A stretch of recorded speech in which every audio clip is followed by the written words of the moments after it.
Maşallah. Bu ahir zamanda bu kadar cazibeyi terk edip buraya gelmek. Ev, iş, eş, kambur gibi yüklüyorlar. Hadi bitmedi.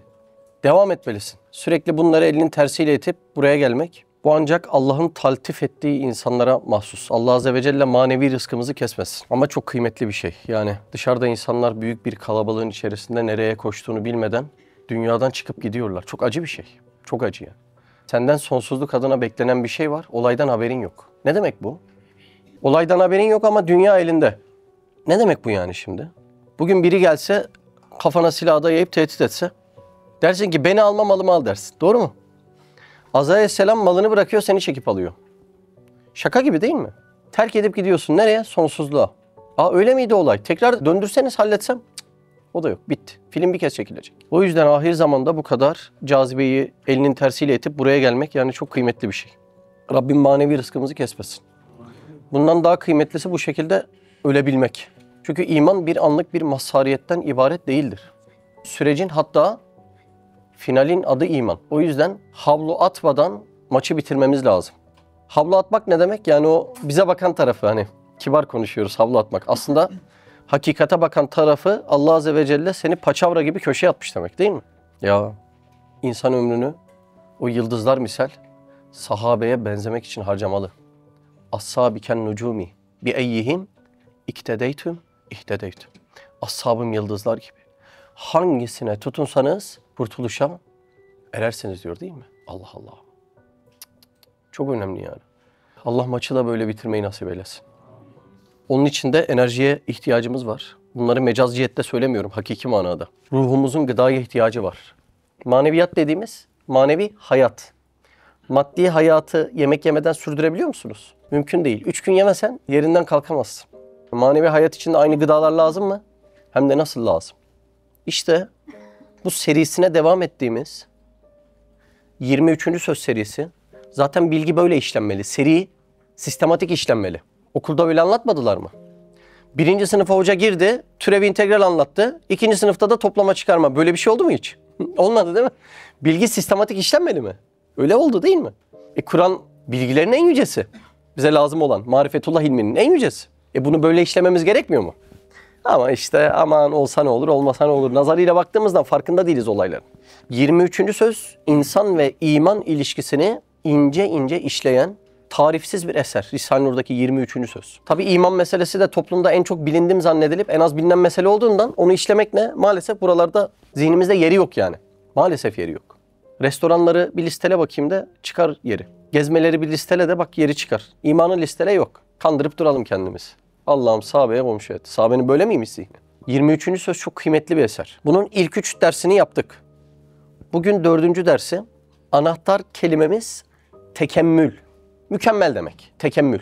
Kemal de oradan geliyor değil mi? Şimdi ben adım adım işleyeyim bunu. Olur mu? Ve olayı anlayalım. Dersimizin anahtar kelimesi tamam herhalde. Dersi girişte bir cümleyle direkt anlatmak isterim ama ya o kadar tarifsiz bir ders ki işleyeceğimiz ders. Gerçekten bizzat senin için. Yani konu komşu değil. Yani bizzat benim için imana bakan bu kadar önemli ders yani nadirdir herhalde. Tarifsiz bir ders. Tam olarak yani ben ne için gönderildim? Ne yapmam lazım? Benim bu yaralarım, acizliğim, cahilliğim değil mi? Ne içindir? Yani bir bebek halimiz öyle değil mi yani? Cahil gönderiliyoruz, aciz gönderiliyoruz. İnsan diyor değil mi? Yani ya Rab gönder işte haşa ve kella bütün ihtiyacımı halledeyim yani. Diyor da bendeki bütün yaraların sebebini anlatıyor bu ders. Bütün yaralar. Acizlik yarası ne için? Fakirlik yarası ne için? Nakıslık yarası ne için? Cahillik yarası ne için? Gönül yarası ne için? Ayrılık yarası ne için? Eksiklik yarası ne için? Gerçekten. Ben böyle anlatan bir ders yani çok şaşkınım. Bir de bu derslere böyle derin derin çalışıp birlikte işlemek yani en önemli meselesi bu. En önemli mesele bu. O kadar önemli ki yani buradaki cümleleri, kelimeleri anlamaya çalışmak o kadar önemli ki. Anlatamam yani. Yavaştan o zaman başlayalım. Olur mu? Tekamül kelimesini hatırlıyorsunuz. Hani kamil, tekamül, aşama aşama gelişmek demek. Doğru mu? Tekamül, aşama aşama gelişmek. Örnek vereyim. İnsanın tekamülü hayat boyu süren bir süreçtir. Doğru mu? Tekamül. Kamilden kodlayın. Aşama aşama kemale ermek. Tekamül, aşama aşama. Ama bugünkü anahtar kelimemiz neydi? Tekemmül. Aşama aşama değil, direkt mükemmellik demek. En olgun hali, olması gereken hali. Yine örnek vereyim. O ilimde tekemmül etmiş bir alimdir. Yani olgunluğa ulaşmış bir insandır. Tekamül, aşama aşama. Tekemmül, direkt olgunlaşmış. Kemal buradan mı geliyor? Kemal buradan geliyor değil mi? Tekemmülden geliyor. Ne oluyor kemal o zaman? Bir şeyin ulaşabileceği en üst mertebe, derece, seviye. Kemal mükemmel, yani böyle kodla oturur. Tekrar edelim. Kemal, mükemmel. Mükemmel, kemal. Tekemmül, mükemmel. Mükemmel, kemal. Kemal, tekemmül. Daha mı çok karıştı? Kafanızda oturdu mu? Bir daha kavramların üstünden geçmemi ister misiniz? Bizim bugün ana kavramımız tekemmül. Ulaşacağı en üst mertebe, derece demek. Mükemmel demek yani. Tekemmül, mükemmel. Öyle kodlayın. Kemal de buradan mı geliyor? Kemal de yani ulaşılan en üst seviye. Ya şu insana bakın, kemale ermiş. Ne oldu yani? O kişi en yüksek mertebesine ulaşmış demek. Allah Azze ve Celle her mahlukata bir kemal verir. Tohumun kemali nedir? Ağaç olup meyve vermektir. Doğru mu? Bak, kemal oymuş. En mükemmel hali. Peki yumurtanın kemali nedir? Tavus kuşu olmak. Üstünde 2000 tane rengi seyrettirmek, değil mi? Tırtılın kemali nedir? Kelebek olmaktır. Allah Azze ve Celle her şeye kemal vermiş. O kemaline de bir meyil vermiş. Farkında mısınız? Bütün izlediğiniz belgeselleri bugün derse çağırabilirsiniz. Öyle oluyor değil mi? Meyil vermiş mi? Mesela tırtıla bak. Kozaya girmesine meyil var.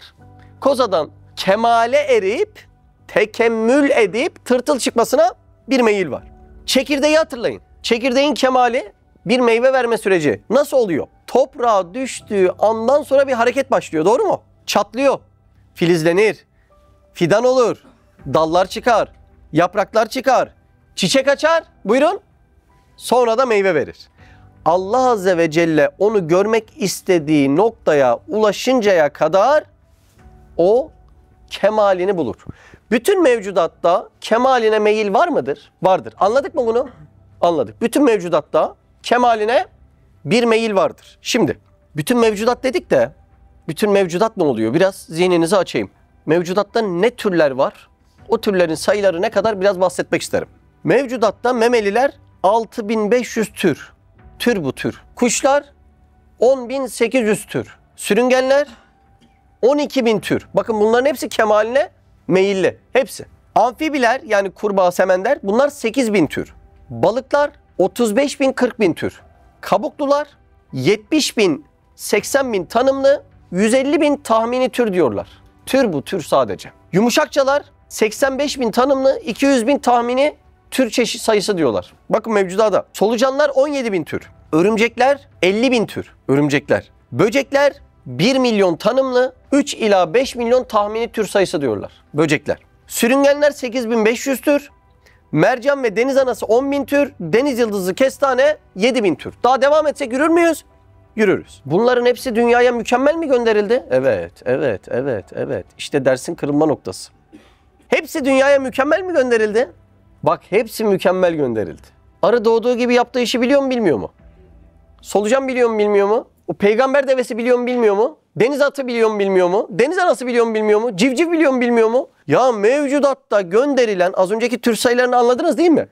Türlerin tamamı dünyaya tekemmül edip gönderilmiş. Bak, olaya bak. Bütün mevcudat dünyaya tekemmül edip gönderilmiş mi? Tekemmül edip gönderilmiş. Ne için yaratıldıysa onu öğrenmişler mi hepsi? Var mı fakülteye giden solucan? Ya şöyle bir koşmayı öğreneyim diyen bir at var mı etrafınızda? Şu pençeye atmayı öğreneyim diyen bir aslan var mı etrafınızda? Bütün mevcudat mükemmel gönderilmiş mi? Gönderilmiş. Hangisinin olgunlaşmaya ihtiyacı var? Hangisinin bir şey öğrenmeye ihtiyacı var? Hiçbirisinin. Tamamının ibadeti bu. Bütün mevcudat dünyaya, az önceki tür sayılarını hatırlıyor musunuz? Hatırlıyorsunuz. Bütün mevcudat dünyaya mükemmel şekilde gönderilmiş mi? Gönderilmiş. Şimdi bizim akvaryuma aksolot koyduk, doğru mu? Öğretiyor muyuz nasıl nefes alacağını, ne yiyeceğini, nasıl davranacağını, var mı öğreten? Hiçbir şey yapmıyorsun. Hepsi öğrenmiş halde mükemmel geliyor. Şimdi lütfen cümlelere dikkat edin. Mevcudat dünyaya iş öğrenmeye gelmedi. Kendisini geliştirmeye gelmedi. Sadece çalışmaya geldi. Bak şimdi. Olay anlaşılıyor mu biraz? Kemal kelimesini anladınız değil mi? Demek ki kemal kelimesi mevcudat içinmiş. Hepsi mükemmel mi gönderilmiş? Tamamı mükemmel gönderilmiş. Var mı hiç köpeğe, ya köpek dediğin şöyle yapar öğrettiğiniz? Yok. Kediye, kedi böyle miyavlar öğrettiğiniz var mı? Yok. Tavuğa yumurta böyle yapılır diye var mı öğreten? Yok. Horoza var mı öğreten? Ya şöyle ürü diye ötmen lazım diye. Bütün mevcudat dünyaya mükemmel gönderilmiş. Şurayı tekrar okumam lazım. Dersin en önemli bölümlerinden biri. Hiçbirisi iş öğrenmeye gelmedi. Kendisini geliştirmeye gelmedi. Bütün mevcudat dünyaya sadece çalışmaya geldi. Doğru mu? Örneği de öyle veriyoruz değil mi? Arı gibi çalışıyor ya da karınca gibi çalışkan diyoruz. Peki insana bakalım. İnsan da böyle mi gönderildi? Hayır, hayır. Her şeyi öğrenmeye muhtaç mı? Muhtaç. Kanunlara cahil mi? Cahil. Belki 20 senede hayatı öğrenemiyor değil mi? Allah Allah. Demek ki mevcudat mükemmel gönderilmiş. Onların ilim alma vazifesi yok. Ama benim vazifem taallüm ve tekemmül.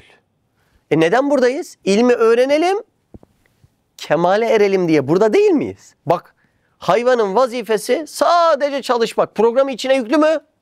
Yüklü. Benim vazifem öyle mi? Yüklü mü gönderildim? Ya ben neden yaratıldığımı anlamak için yıllarımı harcıyorum, öyle değil mi? Var mı böyle bunalıma giren bir kedi tanıdığınız? Serçe mi olsaydık? Var mı böyle bunalıma giren bir karınca, civciv tanıdığınız? Mümkün değil. Neden mümkün değil? Hepsi mükemmel gönderilmiş. Sadece çalışmaya gönderilmiş. Ama insan taallüm ve tekemmül ile vazifeli. Yani ben ilim alacağım, daha sonra kemale ereceğim. Doğru mu? 80 yaşında insan için bile dünya hala öğrenme yeri değil mi?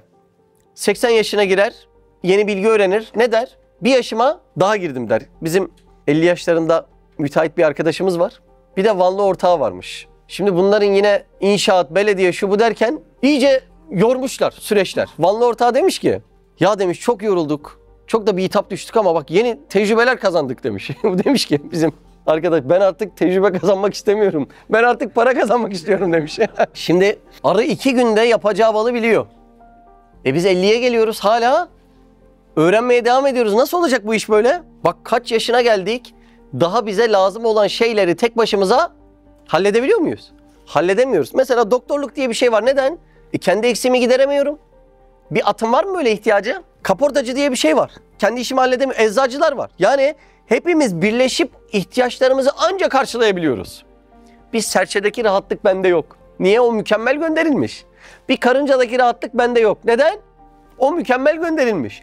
Bizim lastik takmak için bile birbirimize ihtiyacımız var. Farklar anlaşıldı mı? Bütün mevcudat kemal seviyedeki programları içine yüklenip gönderilmiş. Bir şeyleri öğrenmeye ihtiyaçları yok. Peki ben 20 yaşına geliyorum, 50 yaşıma geliyorum, hala bana şu hayat tecrübesi lazım diyorum. Şimdi demek ki hayvanlar tahsil almaz, terakki etmezler. Var mı bu ihtiyaçları? Bu ihtiyaçları yok. Şimdi bak, atın tahsil aldığını düşün. Endülüs'e fethe gideceksin. Ne lazım sana? At lazım. Bir bakıyorsun atlardan koşmayı öğrenen 3 tane 5 tane. Ya ne oldu bunlara diyorsun, diyorlar ki ya atlar diyor. Bir tahsil hayatımı bitireyim, ne olmak istediğime ondan sonra karar vereceğim.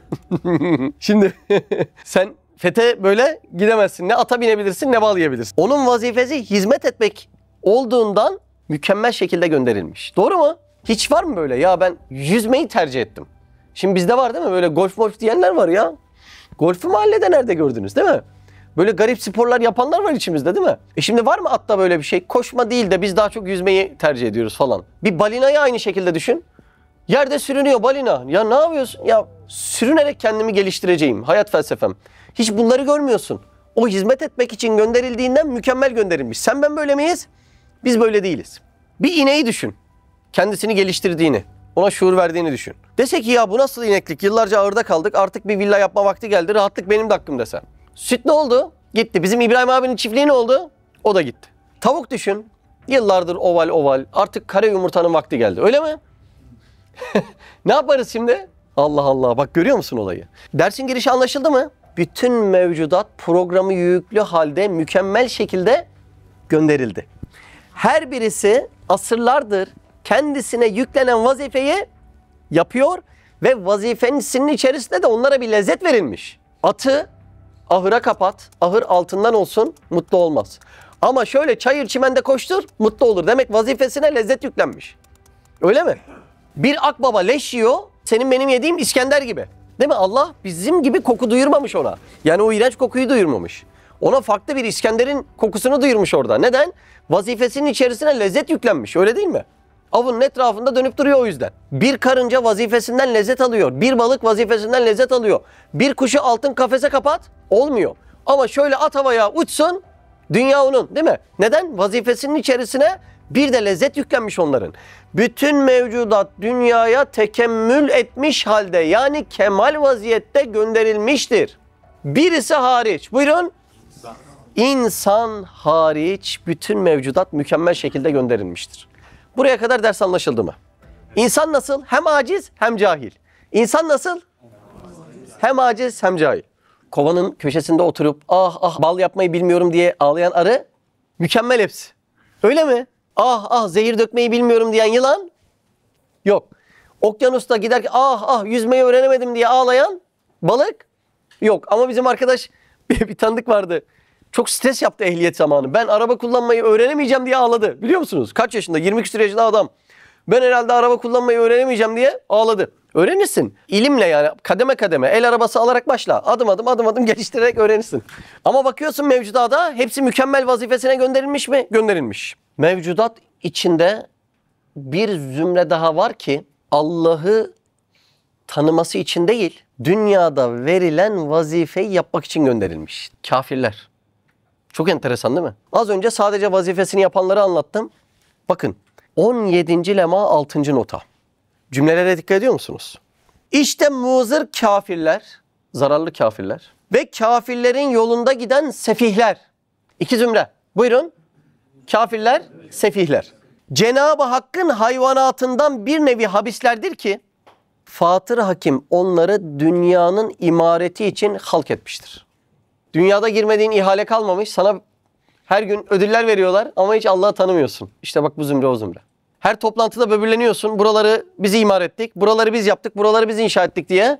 Ama Allah'ı tanımıyorsun. Cümlenin sertliğini anladınız mı? Bir daha okumamı ister misiniz? Çok inanılmaz bir cümle. Yani dünyayı imar etsin diye vazifeli bir zümre daha var. Kafirler, sefihler. İnanılmaz bir şey ya. İşte muzır kafirler ve kafirlerin yolunda giden sefihler. Cenab-ı Hakk'ın hayvanatından bir nevi habislerdir ki Fatır Hakim onları dünyanın imareti için halk etmiştir. Telefonları geliştirsin, çamaşır makinelerini geliştirsin, arabaları geliştirsin, konaklayacağımız evleri yapsın, başka bir şeyleri yapsın. Eğer birisi Allah'ı tanımadan bunları yapıyorsa zümre burası. Mümin ibadına ettiği nimetlerin derecelerini bildirmek için onları bir vahidi kıyası yapıp akıbetinde müstehak oldukları cehenneme teslim eder. İnanılmaz değil mi ifade? Allah Allah. Şimdi nefsi emmaresi gelişmiş insanlarda, kötülüğü emreden nefsi gelişmiş insanlarda dünyaya çok düşkünlük var. Ne verirsen doyma bilmez değil mi? Karnı doyar, gözü doymaz. Ne için yaratılmış bu? Dünyanın imareti için. Ankara'da şunları, İstanbul'da bunları, Almanya'da bunları, bilmem neredeki şu bahçeleri, şu bağları yap ama Allah'ı tanıma. Girilen yer çok sıkıntılı bir yer olur. Biz bunun için yaratılmadık. Biz dünyamızı büyütelim diye gece gündüz çalışmak için yaratılmadık. Gece gündüz çalışma vazifesi hayvana verilmiş. Biz gece gündüz çalışıp sadece dünyamızı büyütelim diye yaratılmadık. Yine bir yer okuyacağım. 21. söz 5. ikaz. Vazifeyi asliyen hayvan gibi çabalamak değil. Çok ağır değil mi? Belki hakiki bir insan gibi, hakiki bir hayatı daime için say etmektir.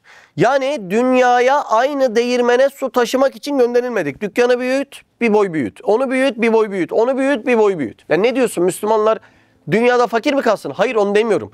Birinci sırada temel blokajı Allah'ı tanımayı, iman meselesini vazgeçilmez şekilde koyacaksın. Ondan sonra verirse dünyanı büyüteceksin. İman meselesi sende oturmadan dünya büyümeye devam ediyorsa seni istihdam ettiği alan başka alandır. Şimdi kıyaslayalım, hadi buyurun teraziye koyalım. İlmin mi büyük, dünyan mı? Hadi.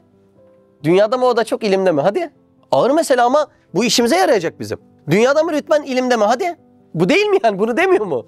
Yani düşünsene ne acı ya. Ahirete bir gidiyorsun. Şimdi dünyada hep özel ödüller vermişler ya, çağırmışlar falan. Ya ben çok büyük bir şeyleri yaptım. Yani yaptığını zaten kıyamette yıkacak Allah. Önemli bir şey zannediyorsun kendini. Çepiklerden dolayı. Ya bir gittin, vazifen şu yazandı. Ya nasıl olur? Herkes alkışladı bizi. Yok ya. Dünyanın imareti için kullandık seni. Sen Allah'ı bildin mi? Yok. İman? Yok. Marifetullah? O da yok. Şimdi burada bizi riske sokacak mesele kafirler kelimesi değil. Ama onlara uyan sefihler kelimesi bizi riske sokuyor. İnşallah imansız gitmezsek. Sürekli çalışma vazifesi sana bana değil. Buyurun. Hayvanata. Bir de az önce bir zümre daha söyledik. Kafir ve sefihlere verilmiş. Şimdi bu tekemmül meselesinde birkaç tane örnek vereyim, kafamız açılsın. Allah Azze ve Celle nasıl mükemmel göndermiş hayvanatı. Gerçekten sadece kendin için dinle dersi. Hiç unut. Ben de ya.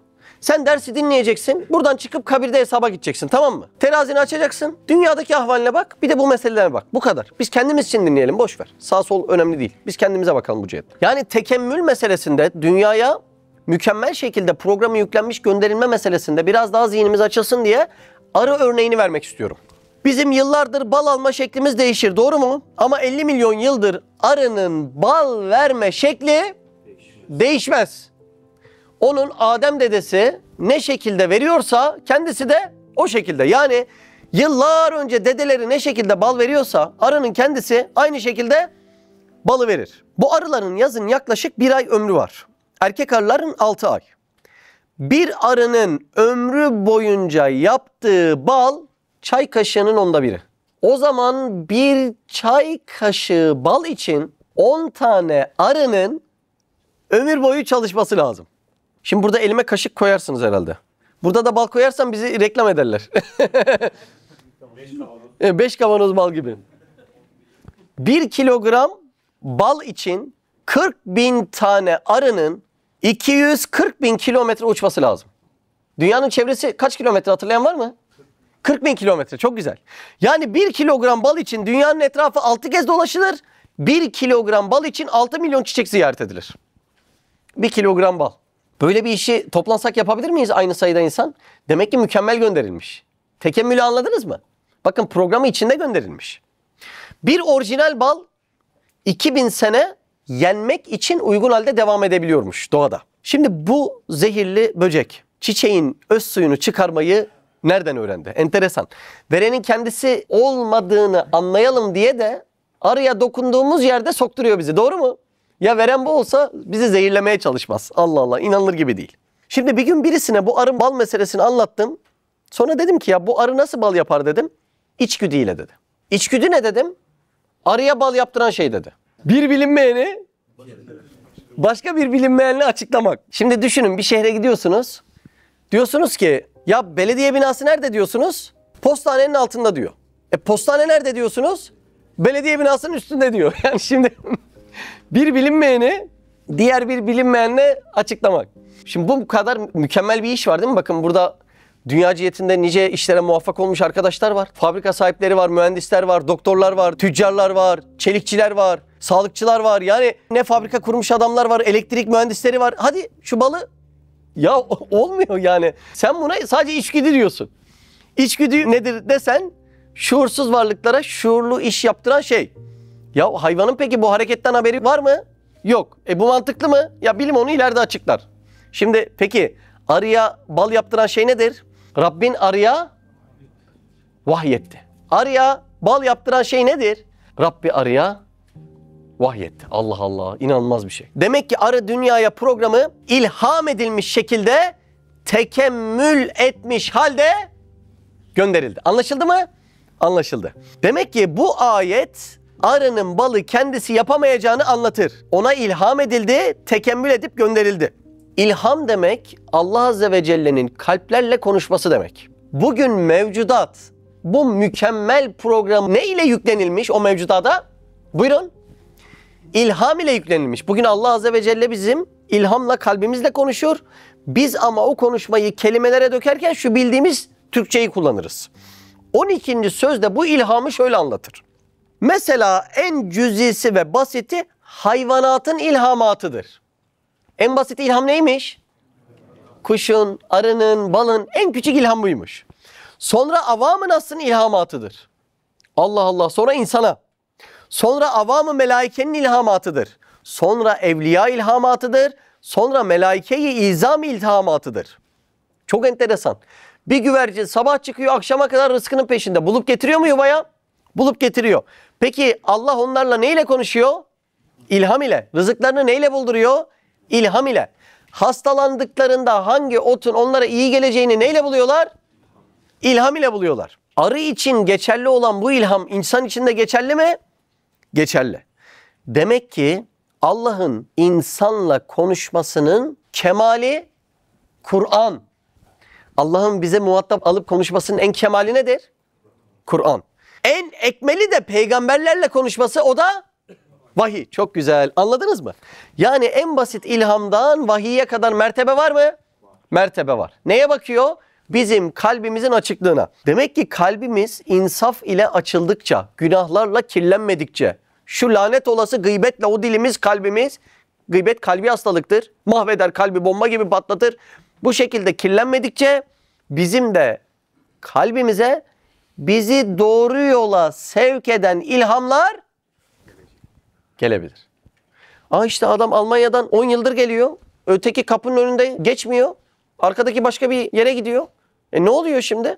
Ya o niye geldi, o niye geldi yani? Şimdi bir gariplik var işte, değil mi? Arı anlatmaya devam ediyorum. Anlaşılıyor mu? Bal arısı günde 20.000 çiçek gezer. Bir bal arısı. Balı böyle yapar. Ya bana bal verecek merhamet bunda olsa 20.000 çiçek gezip bedava verir mi? Dikeniyle sokar mı? Sokmaz. Çiçekleri gezerken bu arının kıyafetlerine, özellikle bacaklarına tozlar yapışır. Sonra arı aynı cins çiçeğin, gülse gül, sümbülse sümbül, aynı cins çiçeğin farklı fertlerine konar. Bacaklarına da ne yapışmıştı? Toz yapışmıştı. Bu şekilde ne yapar? O bütün bitkileri döller. Yani onların aşılamasını aslında arı yapar. Arı önce güle konsa, civardaki güller bitene kadar başka hiçbir çiçeğe konmaz. Konsa ne olur? O tozları farklı türlere götüreceğinden aşılama gerçekleşmez. İnanılmaz değil mi? Yani sen bu vazifeyi nereden biliyorsun? Bakın biz öğrenelim, gidip yapalım. Gene karıştırır mıyız? Ama arı karıştırmıyor. Demek ki tekemmül edip mi gönderilmiş? Mükemmel gönderilmiş arı. Allah Allah. Arının 5 gözü var. 2 büyük bileşik gözü var. 3 tane de küçük basit gözü var. Bu sayede mor ve ötesi ışınları görebiliyor. Çiçeklerin mor ve ötesi ışıklarla nektarının haritasını çiziyor. Bu sayede hangi türlerle gezmesi gerektiğini çok iyi biliyor. Bir de gezerken arı hareketli. Onda artı yük var. Çiçekte eksi yük var. Çiçeğe bulaştığında yük alışverişi yaşanıyor. Bir diğer arı uçarken mesajı alıyor. Bu çiçekten gereken şeyler alınmış, tozlaşma gerçekleştirilmiş. Benim bulaşmamam lazım diyor. Mükemmel mi? Mükemmel. Bu eğitimi almış mı? Almış. Allah Allah. Şimdi siz asıl burayı dinleyin. Az önce balığı anlattım. Şimdi kovanı. İçimizde yüksek eğitimli arkadaşlar var. Doğru mu? Matematiksel bir iş yapsak. Şu önümdeki siyah mousepad'i gördünüz. Ben bu mousepad'in muhtelif yerlerinden altıgen çizmeye başlasam. Bu arada ben matematik bölümü mezunuyum, biliyorsunuz. Matematik bölümü ağırdır. Soyut matematikler, topolojiler, çok ağır bilgiler yüklenir. Yani o bilgilerle birlikte şu mousepad'in bir yerinden altıgen çizmeye başlasam, ben en son bu muhtelif yerlerden başladığım altıgenleri ortada birleştirip muazzam altıgen çizdim diyebilir miyim? Mümkün değil. Bunu bulmaca çözenler dahi yapamaz, doğru mu? Peki bu sefer yanıma birkaç tane daha arkadaş alsam, doktorasını yapmış, bizim Profesör Mehmet abi alsam, diğer arkadaşları alsam, bu sefer bunun 4-5 yerinden başlasak. O buradan, bu buradan, bu buradan, ben buradan başladım. 4 köşeden başladık, altıgenleri çiziyoruz. En son buluştuğumuz yerde o altıgenleri muazzam şekilde buraya çizebilir miyiz? Mümkün değil. Bugün bir duvar ustasına de ki, ustam sen şuradan başla, ben buradan, duvar yamuk çıkar. 3 tane anneye de ki, ana siz şuradan başlayın, bana bir kazak örün, çorap giyersin, kazak giyemezsin, öyle mi? Arılar peteği tam böyle yapıyor. 0,1 milim muhtelif yerlerden başlıyorlar. Kovanın peteğe 13 derece açı veriyorlar ve muhtelif yerlerden başlamalarına rağmen en son buluştukları yerde hiçbir açıklık kalmıyor. Bir de benim az önce anlattığım çizim 2 boyutlu. Petekteki altıgenler 3 boyutlu. Daha garip bir şey. Petek yapan arılar başka vazifeye gidip yerine başka arı geldiğinde aynı program yüklenmiş gibi hiç şaşmadan. Bakın aşağıda 10 kişi böyle tuğla dizelim. Ve konuşalım, anlatalım birbirimize, ikna edelim. Buluşabilir miyiz ortada? Mükemmel bir olay ya, mükemmel bir olay. Mükemmel bir olay. İnanılır gibi değil. Çok enteresan. Arabaya girdiğinde açtığım camdan çıkamayan arı. Böyle bir şeyi nasıl yapar? İnanılır gibi değil. Peki neden altıgen yapıyorlar? Kare yapın, üçgen yapın. Bunu da 1999 yılında matematikçi Thomas Hales cevaplamış. Alanı en az malzemeyle, yani maksimum verim, minimum malzemeyle yapmak istiyorsanız kullanacağınız ölçü, buyurun, altıgen. Her bir açısı tam 120 derece olacak. Peteklerde öyle. Kare yapsak, üçgen yapsak ne olur? Çok fazla bal mumu kullanırsın, gereksiz yere. İnanılır gibi değil mi? Allah Allah. Peki neden 13 derece eğiklikte yapıyorlar bunu? Bir de derece hesapları var. 13 derece eğiklikte yapıyorlar o kovanın içindeki petekleri. Bal aşağı doğru akmaz, hücrenin içinde kalır. Ama bu hesap için sadece geometri değil, sıvı fiziği de bilmen lazım, kütle merkezi hesabı da yapman lazım. Neredeyiz şu an? Kovanın içindeyiz. Devam edeyim mi biraz? Altıgen petek tamam. Yavru arıların o kovanda hayat bulması için kovanın 35 derecede kalması lazım. Yoksa yavru yaşamaz. Şimdi önce siz 35 dereceyi nereden biliyorsunuz diye sormamız lazım. Hadi bildiniz. Peki siz 35 dereceyi nasıl tutturuyorsunuz? Dışarı hep aynı derecede değil ki.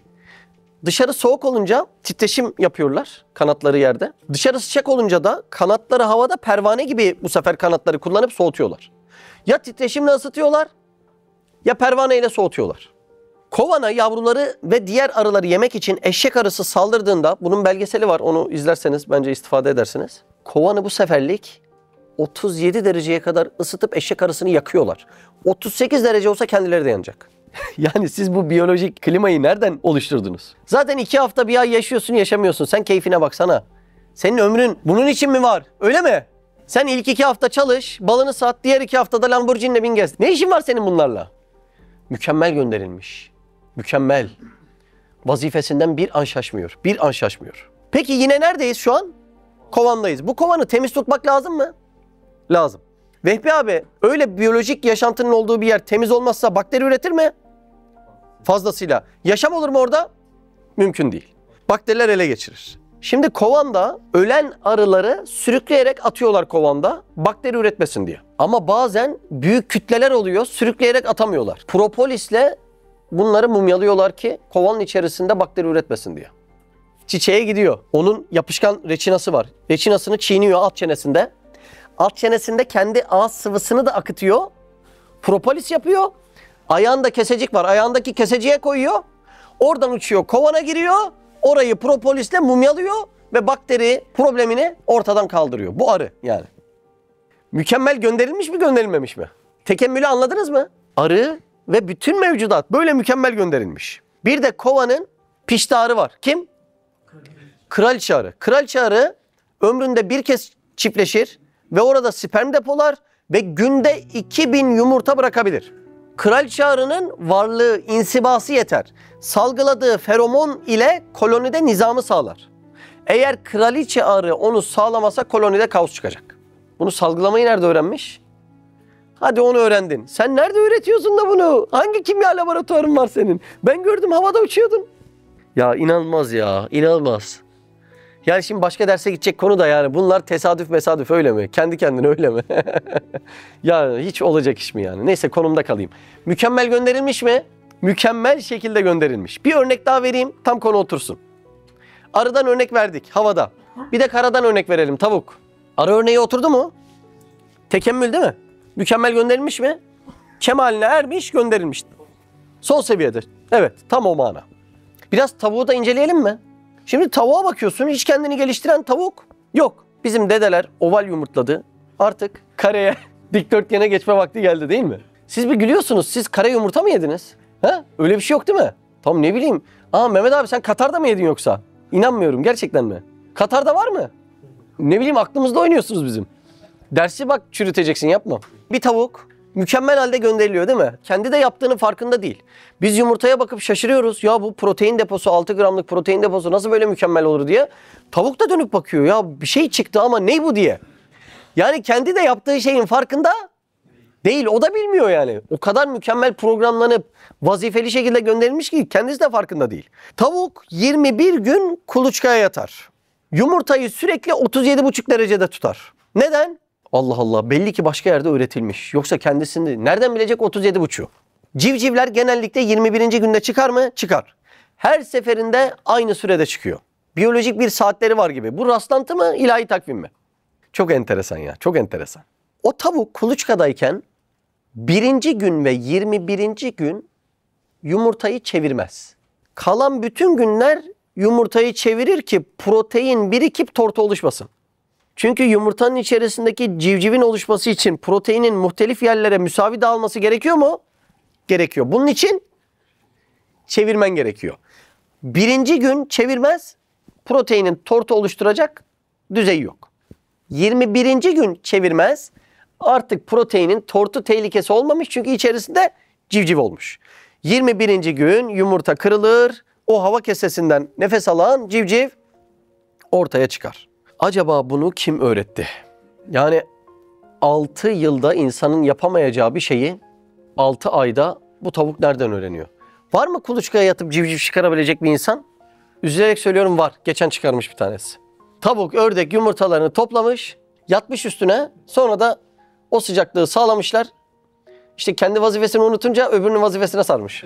Öyle yani. Hayvan bu dünyaya çalışmaya gönderilmiş. İnsan da ne iş yapacağını bulamayınca, az önceki dediğimi tekrar edeyim, psikolojisi bozuk, benim uçmam lazım diye ağlayan bir tavuk gördünüz mü? Ama psikolojisi bozuk, tavuğun vazifesini yapmaya çalışan, kendi vazifesini unutmuş insan var mı? Var. Geçen çıkartmış. Artık onu da sahiplenir mi? Nasıl yaparsa Allahu alem. Tavuğun sindirimi 2 parçadır. Birincisi bezli mide. Orada enzim salgılıyor. İkincisi, buyurun, taşlık. Çok güzel. Şimdi birincisi bezli mide, enzim salgılıyor. İkincisinde de taşlık mide var. Neden var? Çünkü tavuğun dişi yok ki. Yediği yemeği nasıl öğütecek orada? Öğütemez. Tavuk küçük küçük taşları alıyor. Yerde yutuyor. Taşlığa götürüyor. Taşlık dediğimiz bölüm kaslı bir bölüm. Oraya giren gıdaları o kaslarıyla sıka sıka değirmende buğday öğütülmüş gibi o taşlık midenin içine giren gıdaları orada taşlarla birlikte mekanik sindirime tutuyor ki bağırsaklardan geçebilsin. İnanılır gibi değil. Şimdi bir tavuk mükemmel gönderilmiş mi? Mükemmel şekilde gönderilmiş. Allah Allah. Her şeyin kemali olur da insanın kemali olmaz mı? Olur. Ama onların kemali program yüklenip gönderilmiş. İnsanın kemali, ya değil mi? 2 şeye muhtaç. İnsanın kemali nasıl olur? İlim ve dua ile olur. İnsanın kemali nasıl olur? İlim ve dua ile olur. İşte bu dersin 2 tane anahtar kelimesi. Üst çatıda tekemmül dedik. Peki insan kemale nasıl çıkar? Bunu konuşmamız lazım. Çünkü bütün mevcudat mükemmel gönderilmiş mi? Gönderilmiş. İnsan öyle mi? Hayır. İnsanın bir şey yapması lazım kemaline ermesi için. Ne lazım insana?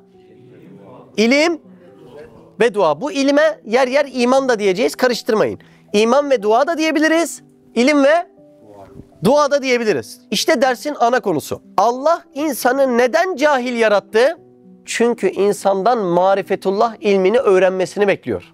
Allah insanı neden aciz yaralar içerisinde yarattı? Çünkü ondan dua ve kulluk bekliyor. Bakın bunlar anahtar kilit ilişkisi. Biz arı gibi yapmamız gereken şeyin ilmi yüklenmiş halde gönderilmedik. Biz cahil gönderildik. Neden? Allah bizden marifetullah bekliyor. Biz aslan gibi kendi vazifesi içine yüklenmiş mükemmel halde gönderilmedik. Biz aciz gönderildik. Neden? Allah bizden dua ve kulluk bekliyor. Allah'ı bilmemiz beklenmeseydi bizde bu cehalet yaraları açılmazdı. Hayvanlardan böyle bir şey beklenmediği için onlar cahil değildir. Nasıl? Mükemmel değil mi? Var mı cahil hayvan? Hepsi kendisine lazım olan işi mükemmel biliyor mu? Mükemmel biliyor. Şerait hayatları onlara yüklenip gönderildi, bize yüklenmeden gönderildi. Şimdi bizim kemalimiz için 2 şey şartlı. 1, ilim, 2, dua. Önce ilim noktasına bakalım. Bizim kemalimiz için önce ne lazım? İlim lazım. Küçücük bir tohum. İçinde orman saklı mı? Evet. Peki bir insan bunu bilmese çöpe atar mı o tohumu? Çöpe atar. Demek ki tohumun içinde orman saklı olduğunu bilmek için önce çok güzel ilim lazım. Anladınız mı? O ilim dediğimde vahiy olacak birazdan. İnsan kendisinin sadece dışarıdan göründüğü gibi hayvandan ibaret olmadığını anlamalı. Burada biliyorsunuz hayvanı haşa hakaret olarak kullanmıyorum. Yani yedim, içtim, şehvet vesaire bunlar sadece hayvani özellikler. Yani bizdeki hayvan ye, iç, uyu, şehvet vesaire bunları yapıyor. Onu kastederek söylüyorum. İnsan sadece dışarıda görüldüğü gibi hayvandan mı ibaret? Hayır. İnsanın içinde tohumlar var. İşte bu tohumları uyandırırsan sonsuz kemal var. Bak bak bak. İnsan kendini keşfedemezse, ilim cihetinde içindeki tohumları bilemezse hayvan standartlarında kendisini kullanır.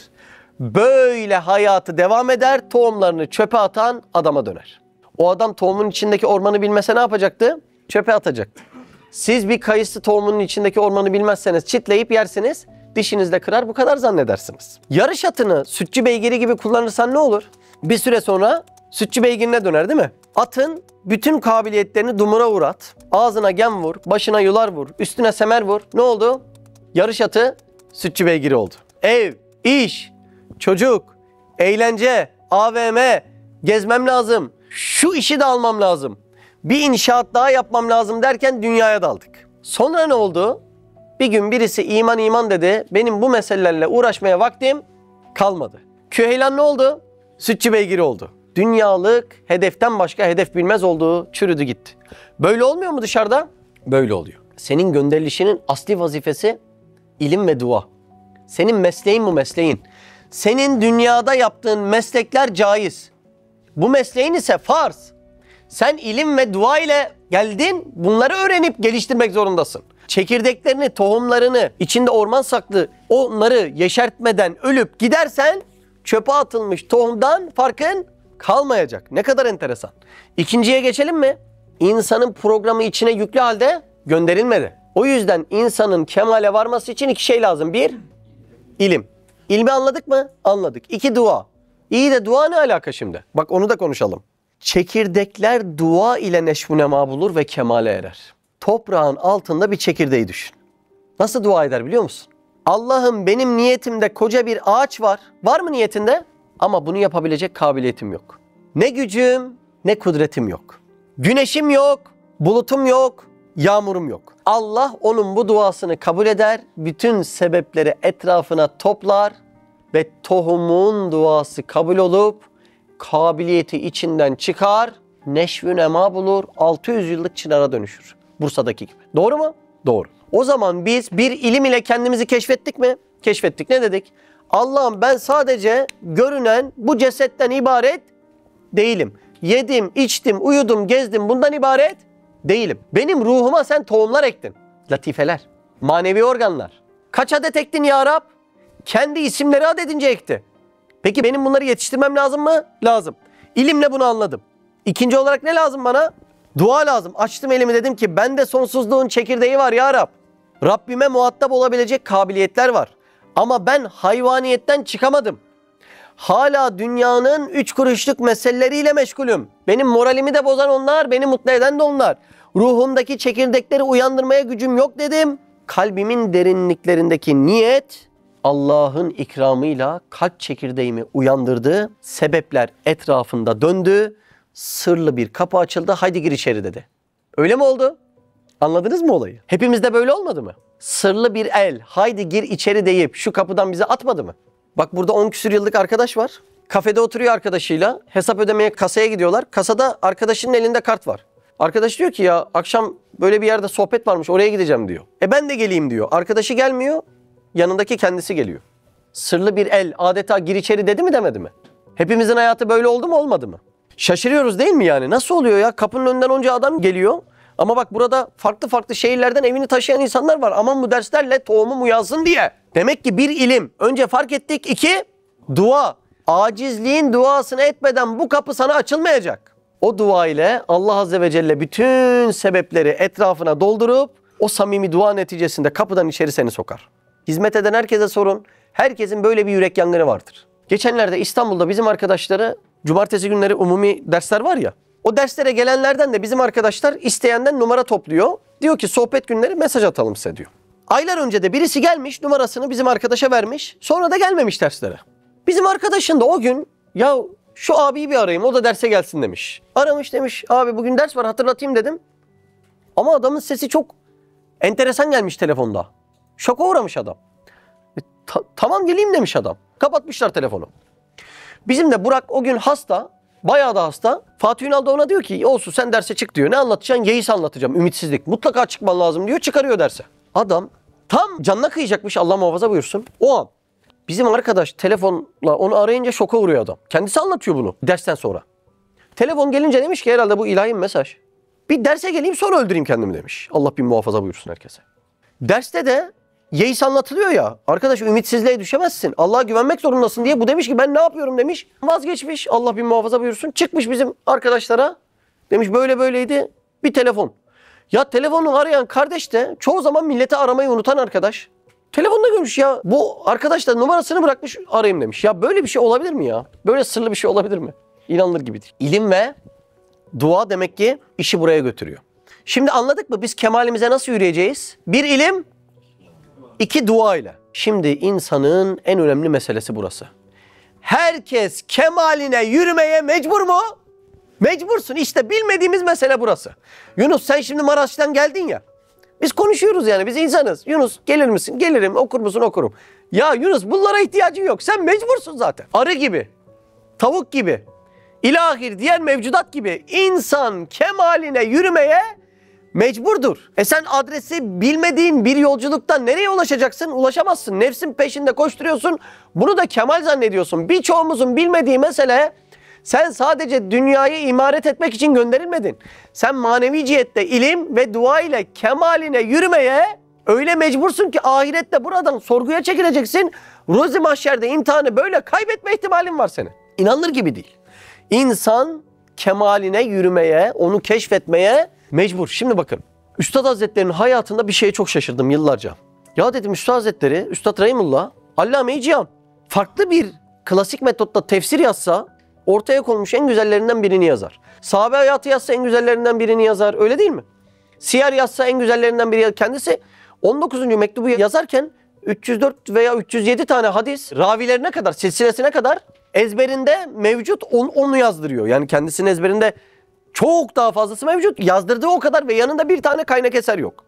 Ya böyle bir şey 19. mektup gibi bir eserde, Mucizat-ı Ahmediye eserinde nasıl yazdırılmış? İnanılır gibi değil. Ya diyorum Siyer'i yazsan en güzel yazarsın. Ya da bizim kendimizi kandırdığımız yalan var ya. Ya ben dünyamı geliştireyim, yanınızda durayım, maddi destek olayım diye bir yalan var ya. Ya onu yapsan en alasını yaparsın. Zaten şark umum vaizliği sana veriliyor. Şeyh Sinusi yerine ona bağlanan maaşı sana verelim diyorlar. Yani senin ayağının altına teklif edilmiş bunlar. Zaten gençlik yaşında arkadaşların paşalar senin. Paşalarla gezen bir insansın sen gençlik yaşında bile. Valiler seni çocukluk yaşında konaklarında ağırlamışlar. Sen bu kadar işi bırak Risale-i Nur yaz. Neden? Ona yüklenen kabiliyetlerdeki kemal mertebe Risale-i Nur yazmaktı ve Üstad Hazretleri onu keşfetti. Kemal oydu. Bizim anlayabileceğimiz bir jargon desem ayıp olmaz değil mi? La teşbih ve la temsil. Ahiret parası en çok öyle kazanılacaktı. Böyle diyorum yanlış anlaşılmaz inşallah. Çünkü onların derdi cennet sevdası da değil. Allah'ı razı etmekten onlar yangın yerine dönmüş insanlar. Ben biz anlayalım diye söylüyorum. Yani en çok ahiret parasını kemaline erdiğinde kazanacaksın. Yoksa Ramazan golisi yolla, ne Kur'an'dan haberin var, ne siyerden haberin var, ne bir şeyden haberin var. Ya da bunları ezberlemişsin, çıktığın makamda da kibir var. Lan ne kibri ya, atsa şuradan paçavrayız yani. Duan yok, acizliğin yok, ucuptan yanıp kavrulmuşsun. Bunlar kurtarmaz seni yani. Kemaline ulaşmak zorundasın. Bizim burada bir müteahhit vardı. Yıllarca ara sokaklarda inşaat yaptı. Bir gün köşede bir inşaat yaptı. Altında alışveriş merkezli. Bir anda zirveye çıktı. Demek ki kemalini bulmuş mu? O günden sonra kemalini buluyor. Nice futbolcular öyle değil mi? Yıllarca gençliğini veriyor. Daha sonra bir takıma çıkıyor. Kazanmadığı parayı kazanıyor. Kemalini bulmuş mu? Bulmuş. Şimdi bak arkadaş, daha bilmediğimiz şeyin yolun kemalini nasıl arayacağız? O da başka soru da. Biz kemalimizi bulmak zorunda mıyız? Zorundayız. Bunun için birincisi ilim almak zorundasın.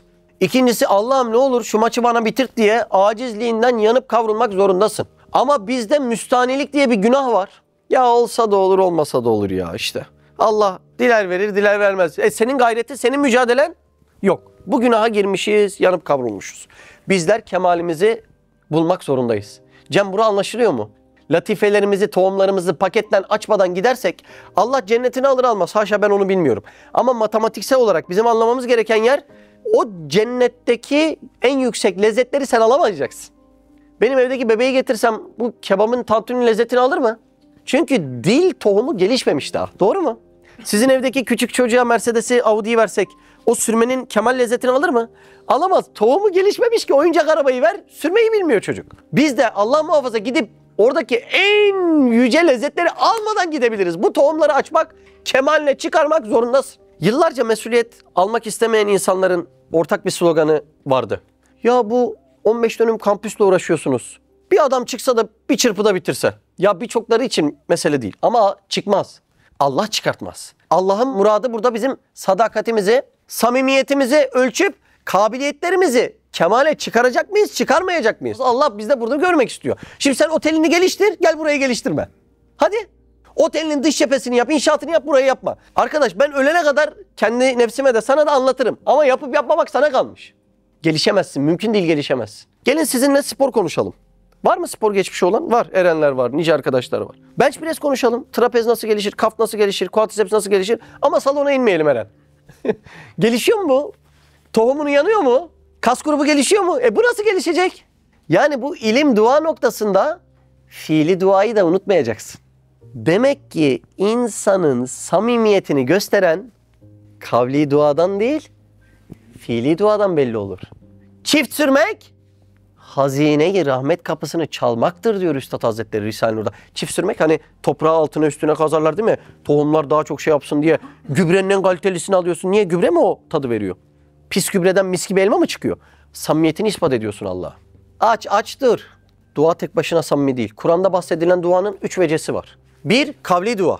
2. Fiili dua. 3. ızdırari dua. Yürek yangını. Bu üçünün birleşimine dua deniyor. Anladınız mı? Kemale ermek zorundasın. Ey arkadaş, dünya mesleğinde kemale ermişsin. Bitirmediğin projeler kalmamış. Hani ahiret işi? Ya anlamıyoruz burayı ya. Bir türlü çözemiyoruz burayı ya. Ramazan golisini gönder yırt. Kendi dünya işinde 40 arsa dolaş. Burada böyle yukarıdan bak. Anlamıyoruz bir türlü ya. Kendine bul en güzelleri. Buraya gelince o perdeye bakma. Olur mu? Dışarıda pazarlama yap. Herkese dil dök. Buraya gelen insanlara hakikati, imanı anlatma. Olur mu? Nasıl gelişecek o kabiliyet? Vallahi tohumlar paketinden açılmadan ölüp gitmekten daha çok korktuğum çok az şey var. Biliyor musun? Çünkü onun lezzetini alamayacaksın. İnanılır gibi değil ya, inanılır gibi değil. Hayattaki en büyük israf masadaki ekmek israfı değildir. Su israfı değildir. Yok şu arabaya şöyle bindin, 3 değil 5'e bindin, onun israfı değildir. Evin israfı değildir, gömleğin israfı değildir. En büyük israf burası değildir. Hayattaki en büyük israf kabiliyetlerin ve istidatların israfıdır. En büyük israf bir fabrikada. Düşün fabrikanı düşün. Sen de düşün. Hüseyin düşün fabrikanı. Çöpü geri dönüşüme göndermeseniz israf olur değil mi? İsraftır. Bir adamı çalıştırmadan boşuna maaş verseniz israf? İsraf olur. Doğru. Fabrikanızdaki bir tane makineyi çöpe atsanız çalışan makineyi israf? İsraf olur. Ama mamülü çöpe atarsan fabrikanın tamamını çöpe atmışsındır. En büyük israf bu olur. Anladınız mı? Diğerleri küçük israflar. Ama sen fabrikanın ürününü, ya bak bütün kainat fabrikası çalışıyor senden ürün çıksın diye. Sen ürünü çöpe atarsan fabrikayı da çöpe atmış olursun. Asıl israfı mı? Asıl israfıdır. Ekmek israfı, su israfı bunlar bunun yanında küçük kalan israflar. Sen kendi ömrünü, kabiliyetlerini israf edip telef ettikten sonra o mamülü israf etmek, fabrikayı israf etmek demektir. Anlıyor musunuz demek istediğimi? Ne önemli ya, ne önemli bir şey. Ne yapalım? Ekmek parası diye diye mahvettiniz kabiliyetlerinizi. Kendini de senin hayatına hizmet eden bütün fabrikayı da israf ettin. Bakın tarihçi hayatta Üstad Hazretlerini anlatan bir cümle var. Ya vasiyet gibi cümle lütfen dinler misiniz? İsraf kelimesi biliyorsunuz iktisat kelimesiyle birlikte kullanılır. İktisat da amacına uygun kullanmak demektir. Amacına uygun kullandıktan sonra altın kullansan israf olmaz. Lütfen şunu dinleyin. Üstad bu yüksek iktisatçılık kudretini, nasıl onun iktisatçılığı? İnanılmaz. Sırf yemek, içmek, giymek gibi basit şeylerle değil. Basit dedi bunlara. Bilakis fikir, zihin, istidat, kabiliyet, vakit, zaman, nefis ve nefes gibi manevi ve mücerret kıymetlerin israf ve heder edilmemesiyle ölçen bir dahidir. Nasıl? İnanılmaz değil mi? Allah Allah. Ah ah. Evet. İnsan nasıl kemale ulaşır? Bu vazifeyle gönderildik değil mi? Şimdi bir koyunun eti iyiyse kemale ulaşmış mıdır? Ulaşmıştır. Koyuna et de cihetiyle bakarsın. Koyun değiliz ki yaşımıza, cesedimize baksınlar. O insandaki hayvan. İnsan az önce bahsettiğimiz latifeleri, manevi organları ne kadar ağaç yaptıysa, tohumları ne kadar uyandırdıysa, esmada payını ne kadar büyüttüyse o kadar kemale ulaştı demek. Güzel ahlak kelimesi ne demek biliyor musunuz? Allah'ın isimlerinin kulda yaşantıya dönüşmesine buyurun güzel ahlak deniyor. Allah Rahim'dir, kulunu da Abdurrahim görmek ister. Doğru mu? Allah Kerim'dir, kulunu da Abdülkerim görmek ister. Allah Kuddüs'tür, temizdir. Kulunu da maddi manevi temiz görmek ister. Allah şefkatlidir, kulunu şefkatli görmek ister. Allah cömert, kulunu cömert görmek ister. Allah adil, kulunu adaletli görmek ister. Kim bu tohumlarını en yüksek kabiliyette açarsa, örnek var mı önümüzde? Var. İşte sahabeler. Tohumları açılmış. Anladınız mı? Kim en yüksek düzeyde açarsa o kemaline ulaşmış demektir. Bir baba çocuğunu aynı takımda görmek istiyor. Allah da kendi isimleriyle bizi ahlaklanmış görmek istiyor. İnsan dese ki peki ben bu mücadeleyi yaptım. Allah beni kulu olarak kabul etti mi? Ben bunu nasıl anlayacağım? Bak bir fabrika sahibi fabrikasında çalıştırmadığı kimseyi orada tutmaz. Doğru mu? Çayı içer gönderir. Sen bu davanın içinde misin? Evet. Demek ki işe alınmışsın. Anladın mı? En şerefli mesele. 11. Şua 7. meselede diyor ki belki bekaya terakki ile ve devama tesaffi ile sermediği vazifeye istidadıyla girmek için halk olunduklarını gayet kuvvetli ispat eder. Biz bir vazife için yaratılmışız. Bunun adına sermediği vazife deniyor. Ruhun vazifesi dünyada işle güçle oyalanmak değil, sonsuza hizmet etmek. Ruhu Allah sonsuza müheyya yaratmış. Dünyadan geçecek, kabiliyetlerini inkişaf ettirecek, sonsuza dost olacak. Allah sonsuz kerim mi? Kerim. Yani ikram sahibi. O zaman ikram edecek muhatap lazım mı? Lazım.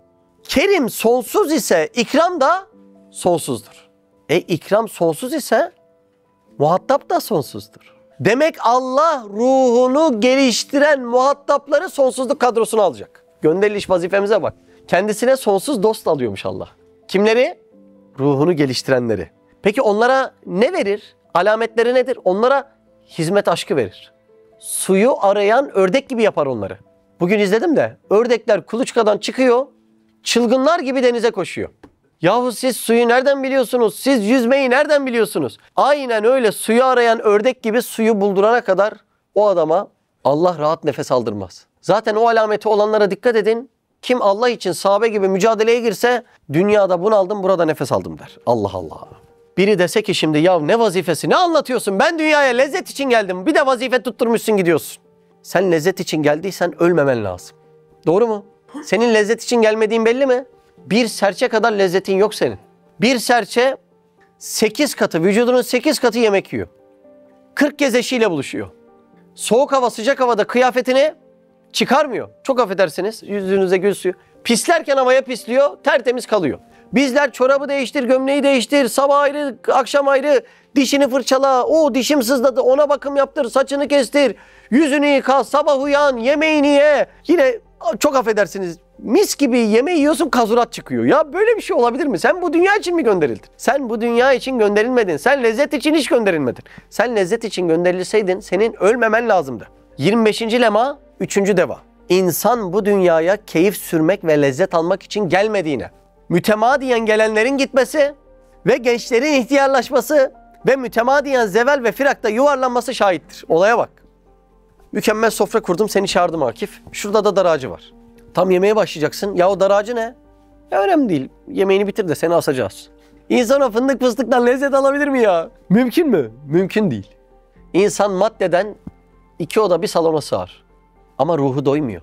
Mersin'i alıyor, gözünü Bodrum'a dikmiş. Bodrum'a alıyor, Dubai'ye gidiyor, Mars'ta yeni projede gitmiş, hisse almış. Doymuyor. Adamın gezmediği memleketlerde arsası tarlası var. Doymuyor, ruhu doymuyor. Ne yaparsan yap doymamaya devam edecek. Çünkü bizim fıtratımızda bir anda 1000 yıldızda olma var. Bu dünyada gerçekleşiyor mu? Gerçekleşmiyor. Niye yapıyorsun o zaman?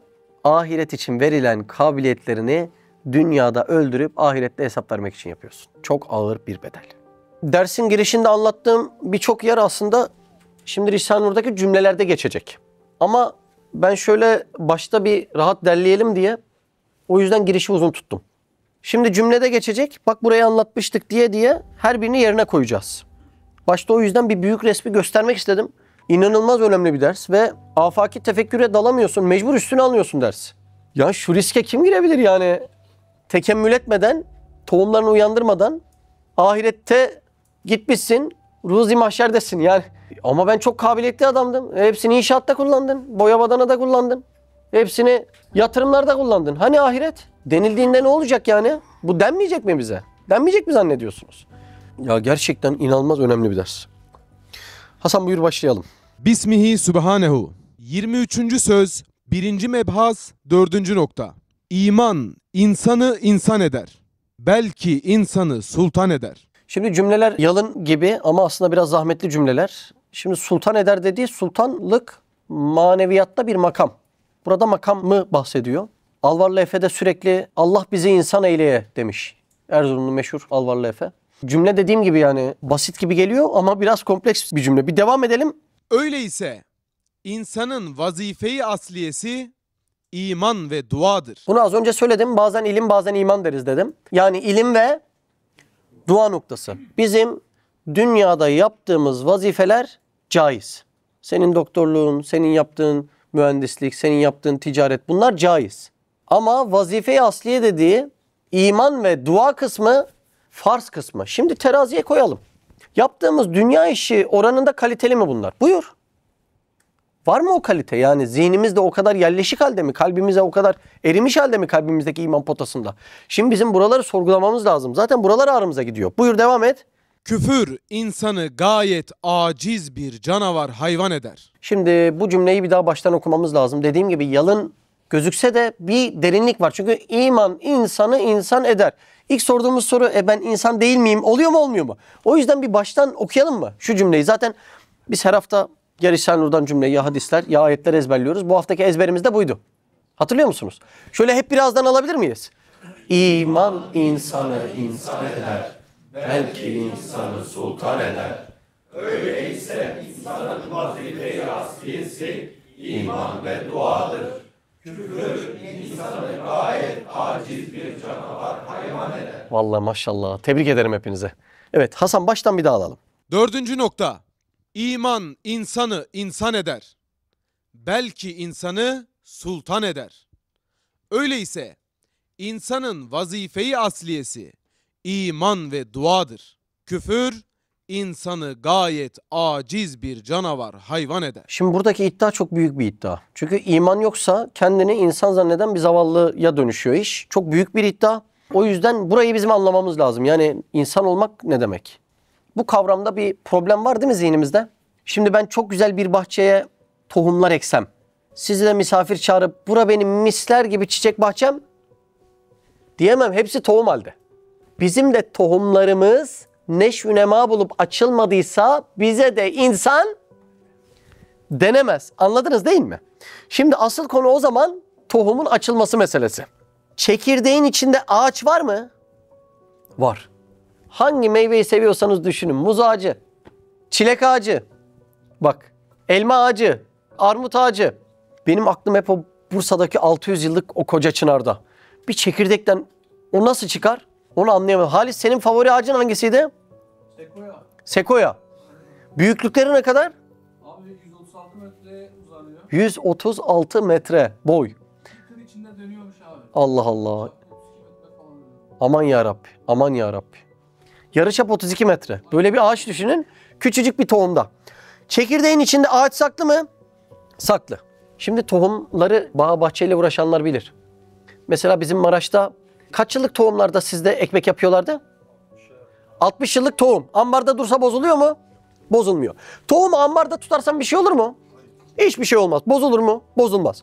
Ama ne olur? İçindeki güzellikleri de çıkaramazsın. Meyvesi, yaprağı, kokusu, gölgesi bunlar da çıkmaz. Ne zaman ki tohumu aldın, toprağa ektin, o tohum su ile buluştu, o saatten sonra iş bitti. O tohumun iki ihtimali var. Ya neşv-i nema bulup ağaç olacaksın ya da çürüyüp gübre olacaksın. O tohum biraz açıldıktan sonra ya beni tekrar bir ambara kaldırın dese böyle bir şeyin imkanı yok. Yani sana su değdikten sonra artık tercih yapmak zorundasın. Doğru mu? Doğru, bak şimdi. Yoksa biz ona ağaç demeyiz. Efendimiz Aleyhisselatü Vesselam peygamberliğini ilan etmeden önce Hazreti Ömer'e bakıyorsun, bir de Ebu Cehil, Amr bin Hişam'a bakıyorsun. Teknik kapasite özellikleri birbirine benziyor mu? Benziyor. Bu yüzden Efendimiz Aleyhisselatü Vesselam diyor ki bana 2, Ömer'den birini ver diyor. Çünkü yöneticilik kabiliyetleri, cesaretleri. Mesela niceleri hep arkadan dolanmış, münafıklık yapmış. Ebu Cehil Bedir'de kılıç kılıca savaşıyor. En son kendisini vurulunca Efendimiz Aleyhisselatü Vesselam İbn Mesud'u gönderiyor kontrole. Orada bile diyor ki ey küçük adam ne kadar büyük bir şeyin üstüne çıktın. Seni öldüreceğim. Öldüreceksen benim kılıcımla. Yani bir karakteristik özellik var. Normalde o cenahta görülmeyen bir özellik. Doğru mu? Demek ki yüksek bir kapasite var mı o cihette? Var. Tohumlar aynı. Ama ne zaman ki Efendimiz Aleyhisselatü Vesselam nübüvvetini ilan etti. Ne geldi? Su değdi mi? Değdi. Ömer, Hazreti Ömer oldu. Bizim imanımızın 1/4 oldu. Ebu Cehil küfrün babası oldu. Toprağın altında çürüdü, gübre oldu. Öyle mi? Öyle. Bak inanılmaz bir şey. Çekirdeğin içindeki ağacı ağaç yapan tohumun uyanmasıdır. Tohumun uyanmasını su sağlar. Tohum toprağa düşüp suyla buluştuktan sonra buyur 2 ihtimal var. Ya ağaç olacaksın ya çürüyeceksin. Şunu anlatıyorum. İman suyu, insan tohumunu insan ağacı eder. Neyi anlattığımı anladınız mı? İman insanı insan eder. Çünkü bir tık anlaması zor bir cümle gibi değil mi? Biz anlayamıyoruz diye açalım bir. İman suyu, insan tohumunu insan ağacı eder. Bak inanılır gibi değil ya. Çekirdekte toprağın altına sığmayacak bir çap var. Doğru mu? Var.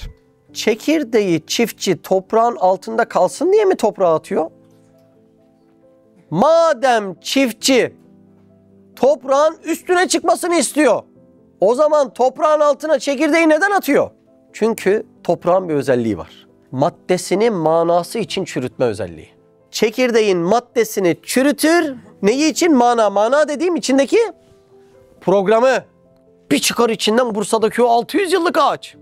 Madem Allah dünyadan çıkıp ahirete teveccüh etmemizi istiyorsa bizi neden dünya toprağına attı? Çünkü dünya toprağının özelliği insanın maddesini manası için eritmektir. İnanılmaz değil mi? Hep söylenir ya. Ya Allah biliyorsa haşa cennete cehenneme koysun. Yani onu bilen Allah, müsaade et niye yarattığını da bilsin değil mi? Neden dünya toprağına atmış? İçimizdeki tohumlara iman suyu ulaşsın. Kabiliyetlerimiz cennette kullanılabilecek bir hale gelsin. Hadi bir tanıdık bulalım da. En küçük çocuk kaç yaşındaydı? 5 yaşında. Götürelim bir üniversiteye yazdıralım, bir profesör yapalım. O yaştaki tohumlar gittiği yer üniversite olsa da onu profesör yapmaz. Ne ince değil mi? Demek ki sadece gittiğim yerin cennet olması yetmez. Ben de cennetten lezzet alabilecek kabiliyet tohumlarının patlaması gerekiyor. Onun için insan iman suyunu içmeli, nefis kabuğunu yırtmalı ve ruhundaki tohumları geliştirmeli. Bak bunun için yaratıldık. Biraz metafor kullanıyorum ama mecaz düşünmeyin olur mu? Gerçekten bunun için yaratıldık. Sürekli yaşadığımız olayda şu oluyor. İman ve sahabeye benzeme çabası için adım attığınızda şeytan uğraşıyor mu? Uğraşır çünkü onun en temel vazifesi tohumlarına su değmesin. Tam olayımız şöyle oluyor. Toprak altında 2 tane tohum düşün. İkisine de su değmiş. Bu diyor ki ben kabuğumu yırtıp çıkacağım diyor. Bu diyor ki ne yapıyorsun? Ya bizim yuvamız burası. İnsan hiç o kabuğunu yırtar mı? Kabuk dediğin ne biliyor musun? Ev, iş, öl git orada. Ev, iş, dünya gez, çoluk çocuk. Ev, iş, dünya gez, çoluk çocuk. Bu diyor ki ne yapıyorsun ya? Ne yapıyorsun ey tohum? Bak kendine zarar vereceksin. İnsan kabuğunu yırtar mı? Bu da en son ben senin dediğine inanmıyorum. Bu karanlık topraktan sıkıldım. Olur mu sıkıldım? Bizim asıl yuvamız bu hayvanın içi. Yani bu karanlık toprak. Ye, iç, yat, ye, iç, yat. Ne yapıyorsun? Bak sakın kendine zarar verme. Bu da onu artık dinlemese, su ulaştıktan sonra kabuğunu parçalasa, toprağın üstüne çıksa, yağmurun onu okşadığı, güneşle arkadaşlık ettiği dev gibi bir hale bürünür mü? Dallarında çiçekler asılı kalır mı? O güzel meyveler küpe gibi kendisine takılır mı? Sonra ne der biliyor musun? Bu toprağın altındaki yalancı beni öldürmek istemişler.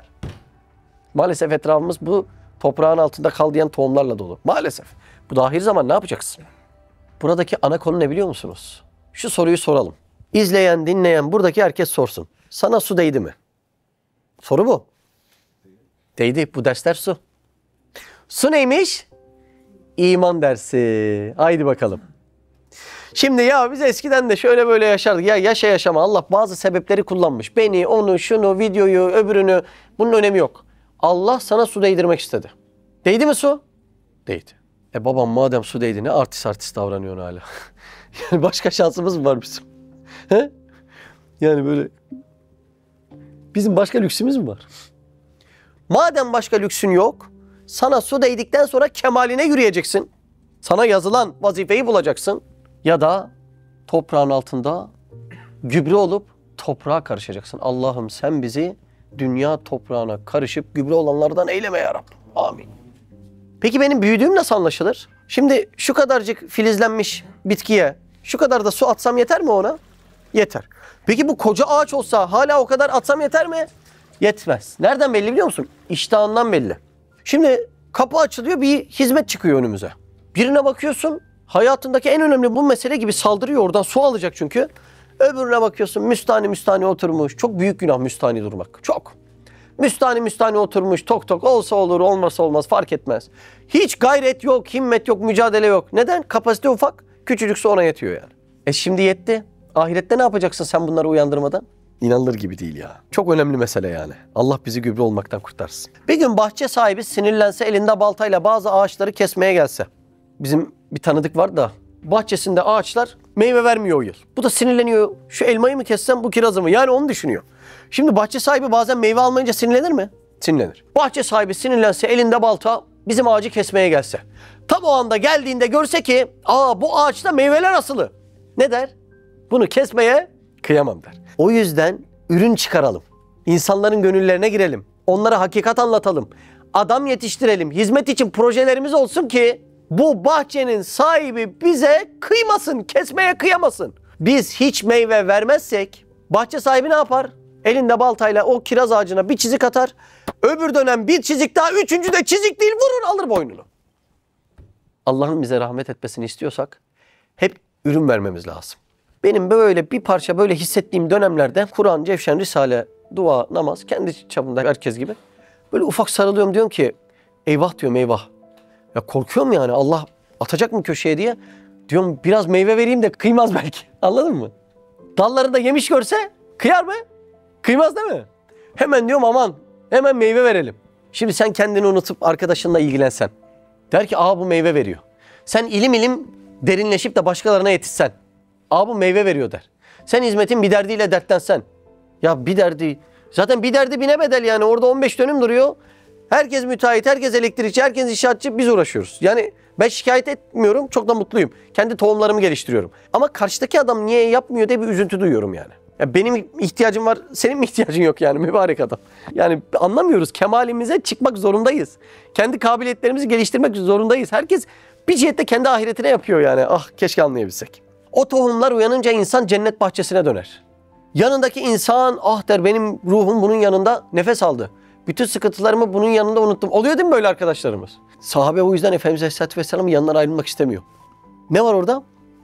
Tuğba ağacı, cennet bahçesi. Nasıl buram buram huzur kokuyorsa sahabe yanından ayrılmak istemiyor. Bir de zıttı var. Adamın yanında durdukça ruhunu ağrı sokar değil mi? Ne uyanmış onda? Cehennem bahçesi. Bir de zakkum var. Allah Allah. Bizim bu kabiliyetlerimiz, özellikle gençliğimiz bir kayısı çekirdeğine benzer. Onu alıp bir kez kırıp çiğneyebilir miyim? Çiğneyebilirim. 2 dakika sonra unuttuğum gitti.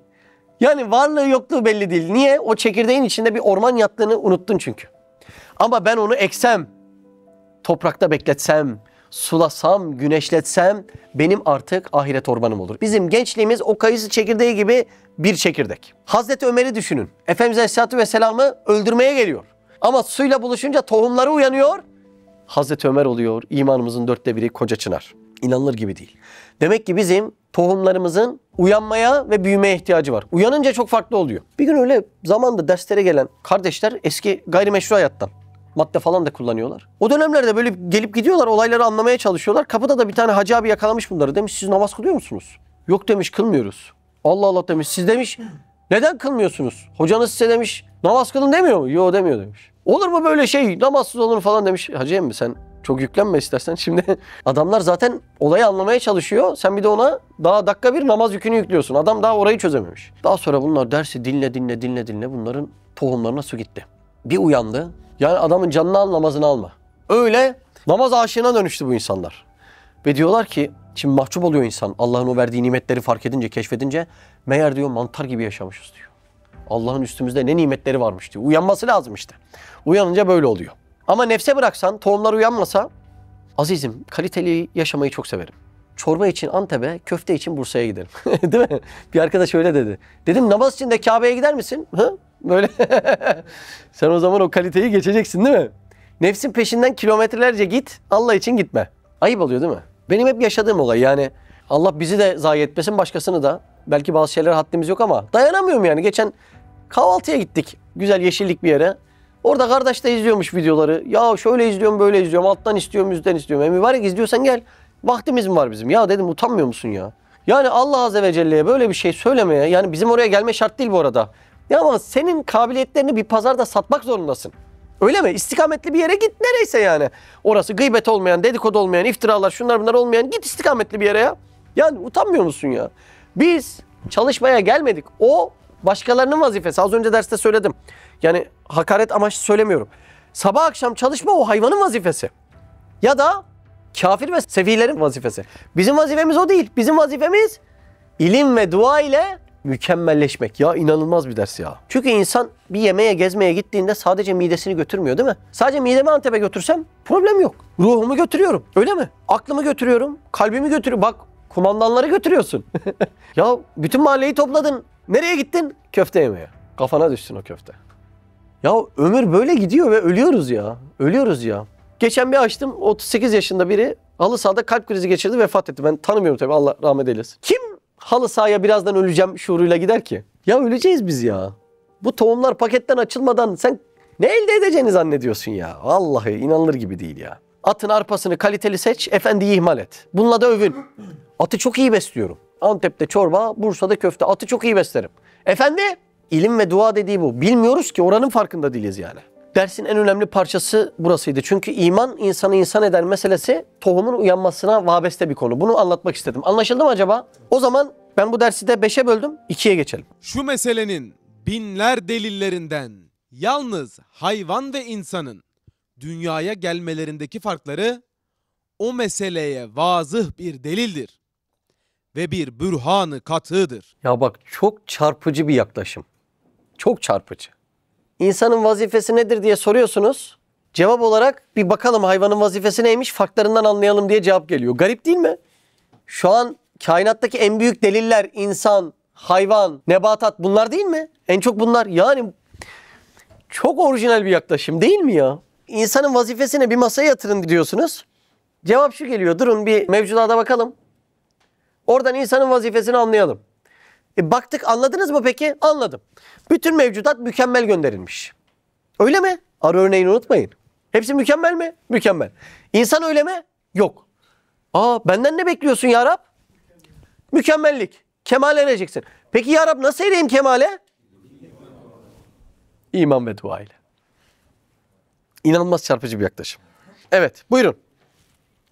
Evet, insaniyet iman ile insaniyet olduğunu, Burayı anladık tohum örneğinden, değil mi? Evet. insan ile hayvanın dünyaya gelişindeki farkları gösterir. Çünkü hayvan dünyaya geldiği vakit adeta başka bir alemde tekemmül etmiş gibi istidadına göre mükemmel olarak gelir.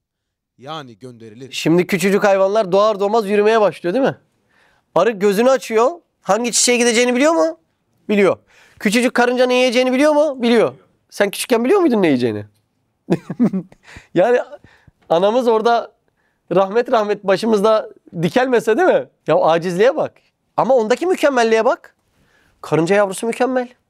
Arının yavrusu mükemmel. Sadece gelişmeye muhtaç, bu yaraların açılmasının bir sebebi olması lazım. Evet. Ya 2 saatte, ya 2 günde, veya 2 ayda bütün şerait-i hayatiyesini ve kainatla olan münasebetini Bak şimdi bütün münasebeti biliyor mu kainatta? Ya bu çok garip ya. Ceylan düşmanın ne olduğunu biliyor mu doğduktan birkaç zaman sonra? Ya yavrusun sen. Ne düşman ne düşman değil. Nereden biliyorsun? Başka bir yavruya bakıyorsun. Fil yavrusu de, tavşan yavrusu de. Ne yiyip ne yemeyeceğini biliyor mu? Ya biz çoğu zaman bilmem kaç yaşına gelmiş çocuğumuzun elinden ya bu yenir mi diye elinden alıyoruz. Ya onlar mükemmel gönderilmiş. Ben gelişime muhtaç gönderilmişim. Gerçekten başınız arttıysam hakkınızı edin ama bu kadar mükemmel bir ders olamaz ya. Ya bu nasıl bir ders ya? Çok şaşırttı bu ders ve kavanini hayatını öğrenir. yani kendi hayatına lazım olan kanunları. Meleke sahibi olur. Şimdi meleke bir işte ne demek? Ustalaşmak demek. Bunun analizini yapmışlar. Bir insan ortalama kendi işinde 10.000 saat çalışırsa ustalaşır demişler. Yani bunu arıya söylesen valla kardeş bizim bu kadar ömrümüz yok derim. Değil mi? İnsan emekli oluyor değil mi? Meleke olduktan sonra. Şimdi tavuğun hiç acemi yumurtası var mı? Hiç mi? Ya hiç yok ya. O zaman meleke olmuş. Biz bir ara denemesini yaptık. Şu bahçeye ufak bir kümes kurduk Halis'le. Bilemedik işte yani. Bir yaşıma daha girdim dedim onu öğrendikten sonra. Bir de özel tavuk aldık. Mavi yumurtası vardı hatırlıyor musun? Daha sonra kümesi betonun üstüne kurmuşuz. Kirinden, kokusundan her gün 2 saatimiz gitti. Neyse. Her gün mavi tonuna kadar sen onu nasıl tutturdun ya? İnanılır gibi değil. Peki arıda bal yapmak meleke mi? İşe başladığı gibi 1. sınıf işçi. Allah Allah. Biz 10 yaşına gelen çocuğu ekmek almaya gönderemiyoruz ya. Yani bütün hayvanat, mevcudat usta birliğine gelmiş. Tek acemi birliğine gelen benim. Benim usta birliğim başka yer. Bak bunun başka bir ispatı daha var. Bütün hayvanat, mevcudat dünyada mutlu mu? Mutlu. Serçeye bak umrunda değil ya. Ben ölsem geçmişin elemleri ve geleceğin endişeleri benim yakamı bırakmıyor. Bütün mevcudat dünyada mutluysa bunlar belli ki dünya için gönderilmiş. Ben bir türlü dünyada mutlu değilsem belli ki bu acemi birliği yeri benim asli yerim değildir. Buyur Hasan. İnsanın 20 senede kazandığı iktidarı hayatiyeyi ve melekeyi ameliyeyi 20 günde serçe ve arı gibi bir Az önce burayı işledik değil mi? 20 günde yani Allah Allah. Peki anladık. İnsanla hayvan arasında fark var. Bunu anlattı mı? Anlattı. Peki ben bu farklardan ne öğrenmem lazım? 3. bölüme geçtim.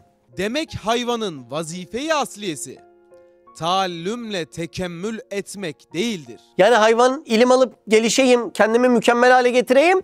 Böyle bir vazifesi yok. Hatırlayın atı. Endülüs'e gittik. At diyor ki ya ben bilmiyorum belki yüzmeye geçerim, koşmaya değil de.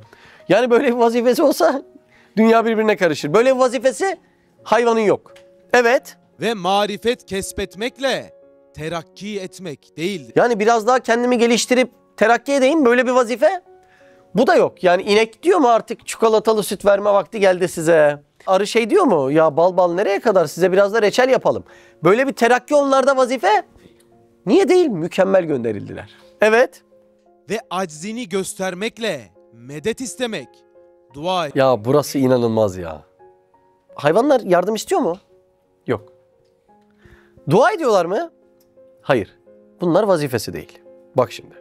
İnsan arı gibi dünyaya kurulu düzen çalışmaya gelmedi. İlim öğrenmeye ve tefekkür etmeye geldi. Nereden belli? Allah hayvanı dua isteyecek formatta yaratmadı. Yani hayvandan dua beklemediği için hayvanı muhtaç yaratmadı. Bunun delili nedir? Tamlık. Yani hayvan kendi ihtiyaçları çerçevesinde tam mı? Toprağın altındaki de, denizin dibindeki de kendi ihtiyaçları çerçevesinde tam. Neden ya Rab böyle yarattın? Çünkü onlardan dua beklemiyorum. Peki insan nasıl? Yaralı, eksik, hasta, sürekli tıkanıklık var, sürekli depresif var. Neden? Çünkü aczini bilsin, cahilliğini bilsin ve dua tetiklensin. Dua bizde bu kadar önemli mesele. Çok ince meseleler. Lütfen dikkatinizi verin. Buyurun. Belki vazifesi istidadına göre taammüldür. Yani amel etmektir. Amel etmektir, ubudiyeti fiiliyedir. Az önce arı örneği, tavuk örneği bunu gösterdi. Şimdi 4. bölüme geçiyorum. Evet. İnsan ise dünyaya gelişinde her şeyi öğrenmeye muhtaç ve hayat kanunlarına cahil. Hatta 20 senede tamamen şerait-i hayatı öğrenemiyor. 50 yaşta gene öğrenemiyoruz. Evet. Belki ahiri ömrüne kadar öğrenmeye muhtaç. Allah Allah. Evet. Hem gayet aciz ve zayıf bir surette dünyaya gönderilip 1-2 senede ancak ayağa kalkabiliyor. Şimdi güçlüsün. Bebekliğini düşün. Ayağa kalkamıyorduk. Hep yardıma muhtaç haldeydik. İşte bunun esprisi varmış. Ya Rab niye böyle yarattın bizi? İlim ve dua. Ya çok önemli mesele. Evet.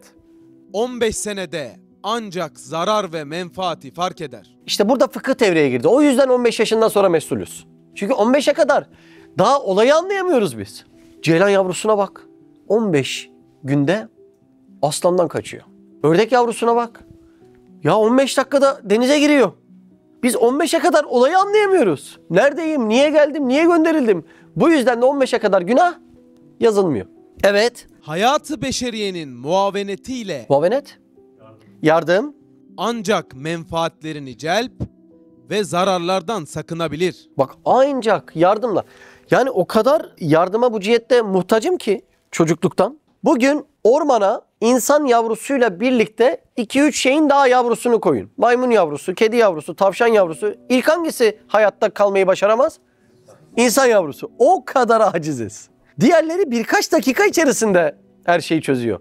Demek benim amacım arı gibi, tavşan gibi gece gündüz bir iş üstünde çalışmak değil. Bakın lütfen, yani ben asla hakaret amaçlı söylemiyorum. Bu insanın vazifesi değil. Sadece şu işi yap diye yani hayvanatı o cihette yaratıyor. Bir de kafir ve onları taklit eden sefileri bu cihette yaratmış. Benim vazifem o değil. Ben ilimle öğrenmek ve duaya dönüştürmek zorundayım. İnanılmaz bir mesele. Buyurun. Demek ki insanın vazife-i fıtriyesi taallümle tekemmüldür. İlimi öğrenerek mükemmel hale gelmek, yani Allah'ın benden beklediği hale gelmek. Dua ile ubudiyettir. Şu cümlelere bakın. Yani kimin merhametiyle böyle hakimane idare olunuyorum? Allah Allah. İnanılır gibi değil. Yani tamam, birisi 1 kilo portakalı tarttı getirdi de arkadaş kim yarattı? Bu bulutu kim koydu buraya? Evet. Kimin keremiyle böyle müşfikane terbiye olunuyorum? Ya şefkatle nasıl da beni olmam gereken noktada terbiye ediyor? Nasıl birisinin lütuflarıyla Bak onu Efendimiz Aleyhisselatü Vesselam anlıyor. Ne diyor hatırlıyor musunuz? Ette beni Rabbi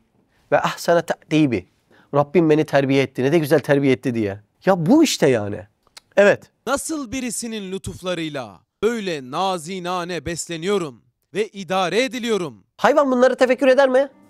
Ama insan kendisine ikram edeni görmezse bir garip olmaz mı? Bir garip olur.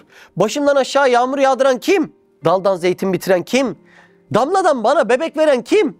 Kim bebeğini başkasına verir? Yani durduk yere bana veren kim? Yani damladan bebek ikram mı edilir? Bu çok büyük bir yücelik. Tarifsiz bir yücelik. Bunu yapabilecek hiç kimse yok yeryüzünde. Vücudumu kim yönetiyor? Sindirim sistemimi kim çalıştırıyor? Bazıları hemen ölüyor, bazıları uzun yaşıyor. Geçen röportaj yaptık. Batman'da bir muhterem amcayla, 136 yaşında, çaya kaç şeker atıyordu? 8. Herhalde amcamız belki bir sigara tütün de kullanıyor herhalde ama 136 yaşında. Ötekine bakıyorsun, balı bilmem nereden, cevizi bilmem nereden getiriyor. Kalp krizinden yatakta. Yani çok enteresan. Birini öyle birini öyle yaratan neden, kim? Bunları sorguladığınızda çok garip cevaplar çıkıyor ortaya. Evet. Ve binden ancak birisine eli yetişmediği hacatına dair hadiyül hacata Kadiyül hacat, tüm ihtiyaçlarını, hacetlerini veren, karşılayan. Evet. lisanı acz ve fakr ile yalvarmaktır ve istemek ve dua etmektir. Yani aczin ve fakrın cenahlarıyla makamı alayı ubudiyete uçmaktır. Şimdi kulluk çok önemli mesele. Yani hep dergaha gideceksin, doğru mu? Asıl olay bu mu bizde? Hep dergah-ı ilahiyeye git. Bu ciddi mesele, ubudiyet. Burada acizlik ve fakirlik yaraları bu motivasyonu sağlıyor işte. Baştaki ana konuyu tekrar hatırlatayım. Ben niye cahilim? Ben niye acizim? Yani arıda bunları göremedik. İnekte bunları göremedik. Mevcudatta bunları göremedik. Bende çok aşikar gözüküyor. Ya düşmanlarım bitmiyor. Problemlerim bitmiyor. Dertlerim bitmiyor. Mücadele edeceğim şeyler bitmiyor. Hele bir de biraz dertlerim büyüdüyse böyle. Yani bir miktar işte olabildiği kadar, yani benim uykumu kaçırıyor yani. Ne olacak bu ümmetin? Yani bu kadar kalabalık nasıl biz güzel bir şey yapamıyoruz diye. Ya böyle beynimin sıvısı akacak. Yani diyorum Allah'ım nasıl olacak yani? Şimdi böyle olduğunda Allah'ın dergahına sığınmaktan başka hiçbir lüksün kalmıyor. İşte asıl amaç bu ya. Benim dergahıma gelin değil mi? Arıda bu amaç? Yok. Yok. İnekte bu amaç? Yok. Bizde bu amaç var. O yüzden acz ve fakr yaraları bize bu motivasyonu sağlıyor. Ne yaparsan yap tıkanıyorsun hayatta, doğru mu? En iktidar sahibi olduğum dönem dersin, bir bakmışsın çocuğunu çekmiş almış.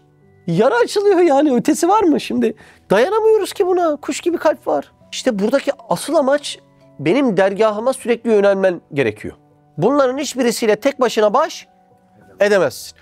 Ormana gittiniz, 5 tane kangal size saldırıyor. Çekip konuşalım mı kangalları? Yok yani, bir şansın var, o da buyur.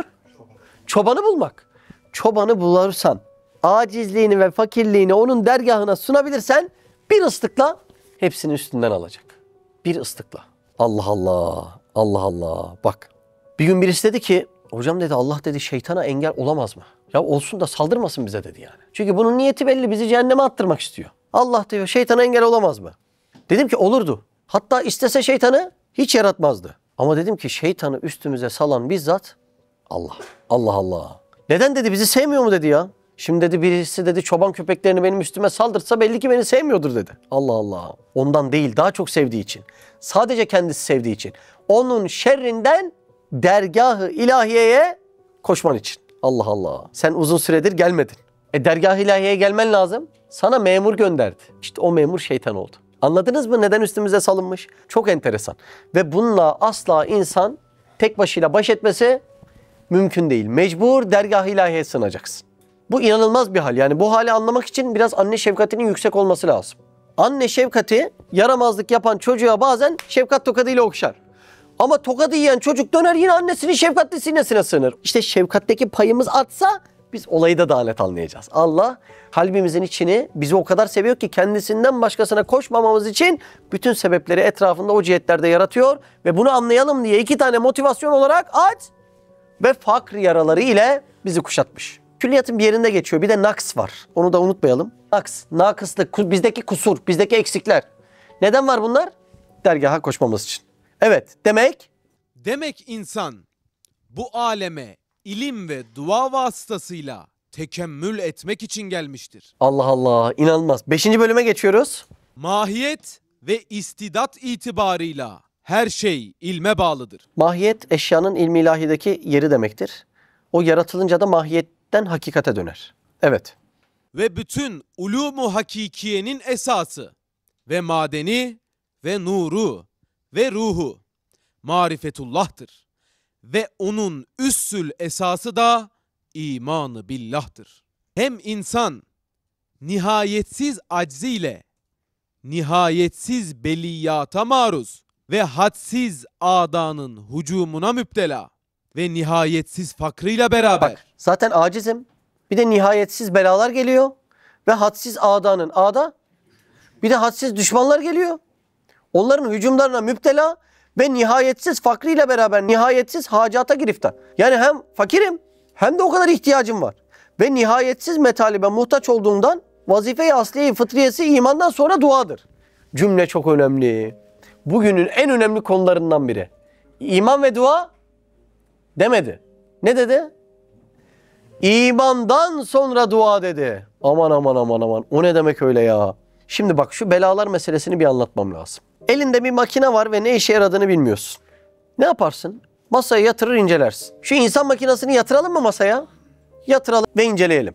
Bak beni aciz yaratmış, belaları da sarı vermiş. Düşün, fabrikandaki belaları düşün. Biraz ağlatayım, masumlaştırayım seni. Neden yaptı Allah Azze ve Celle bunu? Hayatım zindan olsun diye mi bunu yaptı Allah? Yani ya Rab hem aciz yaratıyorsun hem de bela, düşman salıp duruyorsun. Yani hayatı zindan etmek için mi yarattın beni? Bu mu yani olay? Çünkü en kıymet verdiğinin de ben olduğumu söylüyorsun. Bir gariplik oldu. En kıymet verdiği benim. En aciz yarattığı benim. Bir de salıyor Allah Azze ve Celle belaları, düşmanları. Ya Rab bende bununla baş edecek güç yok ki. Acizliğimle beraber bu kadar düşman ve belayla baş etmem mümkün değil. Mümkün değil. Bak birkaç tane belayı örnek vereyim. Kuraklık mesela. Çiftçi arkadaşlarımız bilir. Bela oluyor değil mi Osman? Oluyor. Gelin hadi toplanıp baş edelim. Gidelim bulutu tehdit edelim. İki de sıkalım. Zaten Adana'da güneşe sıkıyorlar. Biz de buluta sıkalım. Oldu mu? Yok, hiç gücün yetmiyor. Deprem. Allah bu vatanı milleti muhafaza buyursun inşallah. Hadi gelin baş edelim, her yere kazık çakalım. Mümkün değil. Tsunami. Japonya'da o gökdelen boyunda dalga kıran yaptılar. Tsunami onu da yıktı, pamuğa çevirdi, attı gitti. Yani bu kadar bela var başında ve hiçbiriyle baş edemiyorsun. Şimdi neden böyleyim bak? İhtiyacım bitmez, yaram kapanmaz, karnım doymaz, düşmanım bitmez. Demek ki insan ağlaya, sızlaya bir şey istemek için yaratılmış. Çok belli. Çok belli. Doğru mu? Bunlar asli vazife olan duayı tahrik eden argümanlar. Çok önemli. Demek ki senin ilimden sonra dua için yaratılman ve aciz ve fakr ile yaratılmanın sebebi ağlaya, sızlaya hep onun dergahından dua ile bir şey istemenmiş. Çok önemli.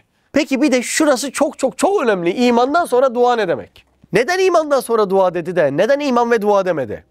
Çünkü iman ile dua doğru orantılı. İman oturmadan, acizlik hissedilmeden dua yok. İmanı en kuvvetli olan kimdir diye sorsak, duası en çok olandır. Efendimiz Aleyhisselatü Vesselam'a bakın. Adım atarken dua. Bakın şurayı teorik düşünün. Biz affedersiniz bir tuvalete nasıl girilir çıkılır dualarını biliyoruz. Uykuda ne dua edilir? Yemekten önce ne dua edilir? Biz biliyor muyuz bunları? Ya bu kulluğun en üst mertebesi. Her hamlende dua etmek. Peki biz neden böyle dua edemiyoruz? Namazdan sonra duayı hoca bir dakika fazla uzatsa olay çıkarız. Neden böyleyiz? Çünkü kendi işimizi kendimiz hallediyoruz ve Allah'a ihtiyaç hissetmiyoruz. Ben bir gün dua ederken anladım. Şuna dua ediyorum, buna dua etmiyorum. Neden dedim buna dua ediyorum? Henüz elime geçmemiş. Buna niye dua etmiyorum? Bunlar elime geçip kendimden zannediyorum dedim. Eyvah eyvah dedim. Eyvah eyvah dedim yani. Ya Rab, versen de olur, vermesen de. Bu da o müstanilerin duası. En büyük günahlardan bir tanesi. Buyurun Hasan. Dua ise esası ubudiyettir. Nasıl bir çocuk eli yetişmediği bir meramını, bir arzusunu elde etmek için ya ağlar ya ister. Kim bu çocuk? Biziz. Ya istediğimiz kadar karizma duralım. Yetmiyor elimiz. Acizlik yarası, fakirlik yarası, düşmanlar, ihtiyaçlar. Allah Allah. Evet. Yani ya fiili ya kavli lisanı acziyle bir dua eder. Maksuduna muvaffak olur. Öyle de insan bütün zihayat alemi içinde nazik, nazenin, nazdar bir çocuk hükmündedir. Rahmanur Rahim'in dergahında ya zaaf ve acziyle ağlamak veya fakr ve ihtiyacıyla dua etmek gerek. İşte dersin sonundaki amaçlarımız. Evet. Ta ki makasıdı ona musahhar olsun veya teshirin şükrünü eda etsin. Yoksa bir sinekten vaveyla eden ahmak ve haylaz bir çocuk gibi ben kuvvetimle bu kabili teshir olmayan ve 1000 derece ondan kuvvetli olan acip şeyleri teshir ediyorum ve fikir ve tedbirimle kendime itaat ettiriyorum deyip küfranı nimete sapmak, insaniyetin fıtratı asliyesine zıt olduğu gibi şiddetli bir azaba kendini müstahak eder. Ya Rabbim nazdar çocuk gibiyiz. Yaralarımız çok, düşmanlarımız çok, ihtiyaçlarımız çok. Dergahına sığındık. Ne olursun bizi geri döndürme. Sen ilim ve dua ile bizi o müstakim yolda sürekli daimi bir şekilde son nefesimize kadar tutma lütfunu bizlere göster. Kurban olayım bu tohumlarımızı toprağın altında toprağa karıştırıp çürütme. Sana sığındık, aczimizle, fakrımızla dergahına geldik. Ne olursun bizi paçavra gibi dergahından kovma. Subhaneke la ilme lena illa ma allamtena inneke entel alimul hakim. Ve ahiru davana elhamdülillahi rabbil alemin. El Fatiha mesela.